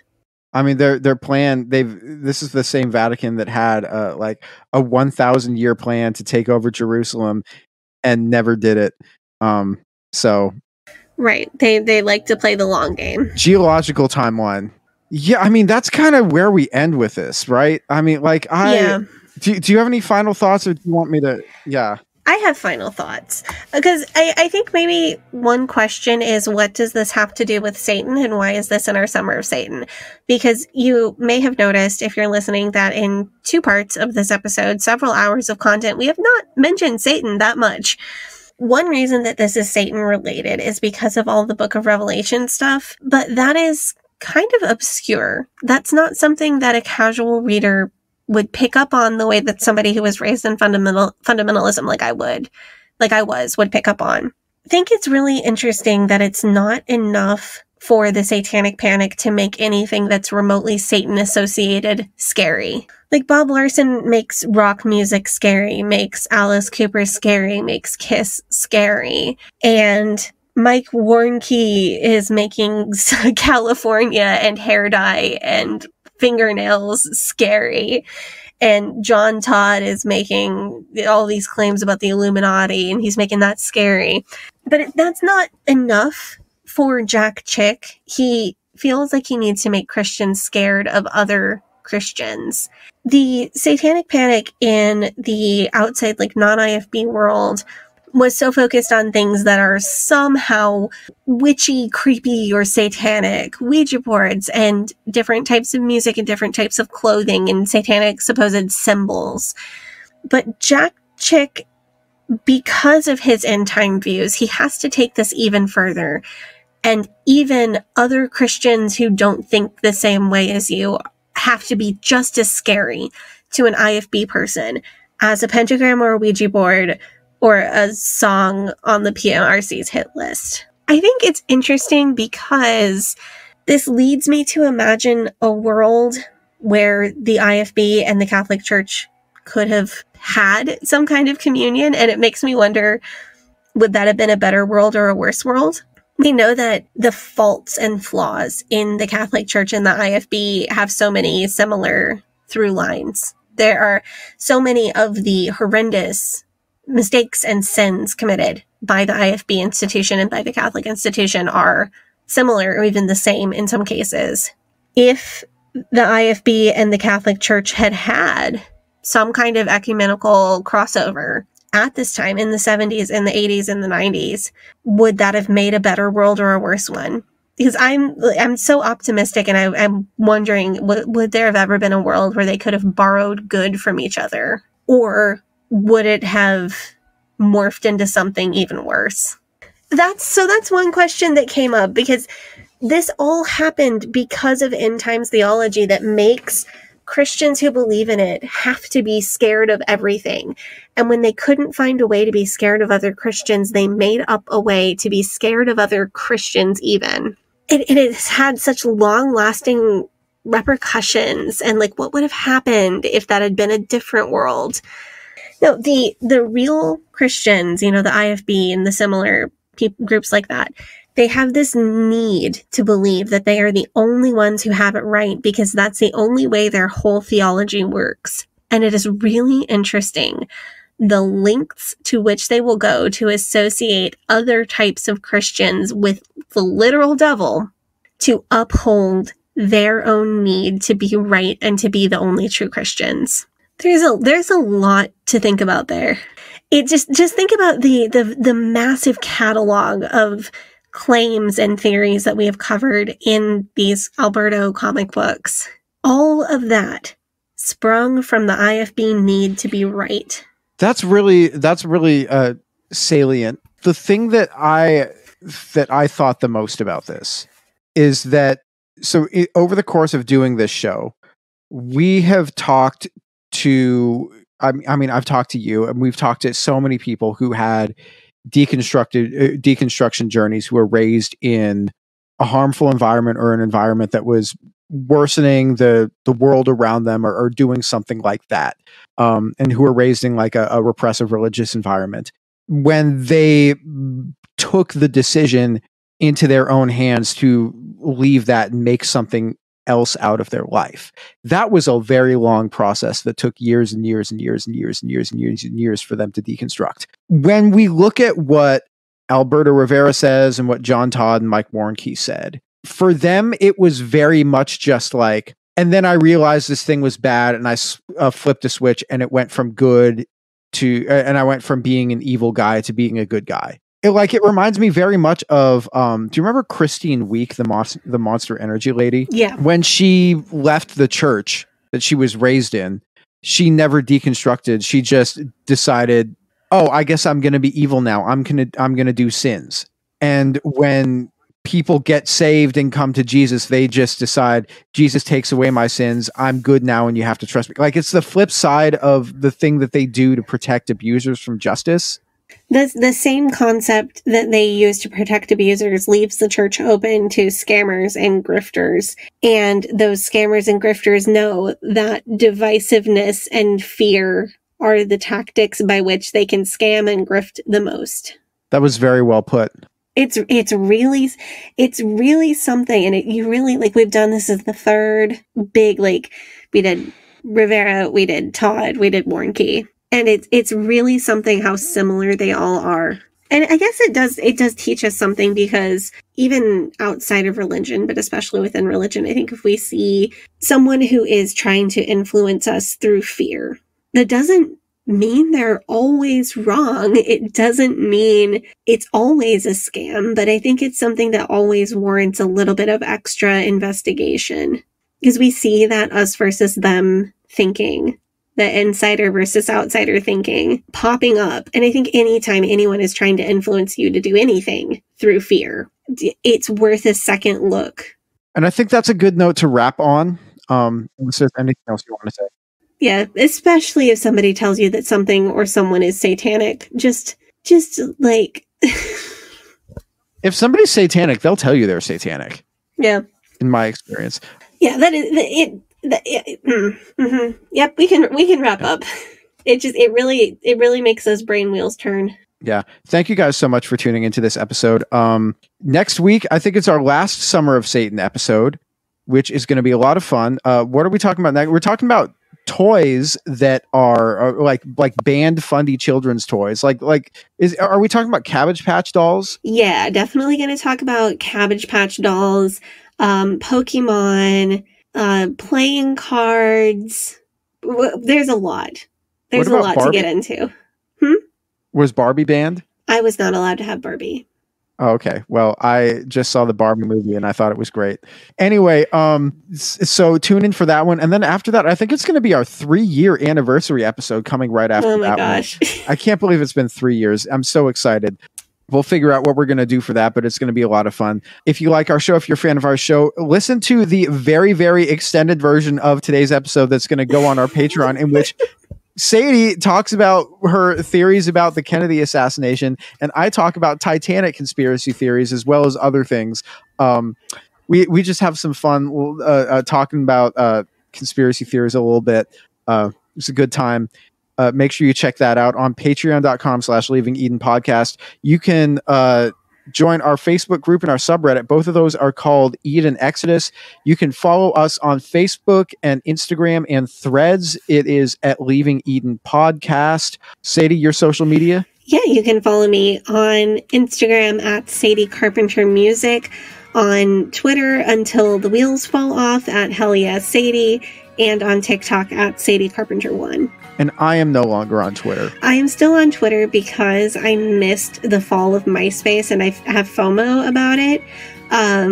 Because listen, you got to experience this. I did not, and it's not fair. So now I want to... I did not. I never had MySpace. Okay. Well, now everybody else in my generation did, and now I want to witness the heat death of a social media. I respect it. But you can follow me on Facebook and Instagram and Threads at GAVRIELHACOHEN. Thank you guys so much for tuning in. You guys have a great day. Bye-bye. But old rolling river of time healed me in too many days. No regrets, no confusion.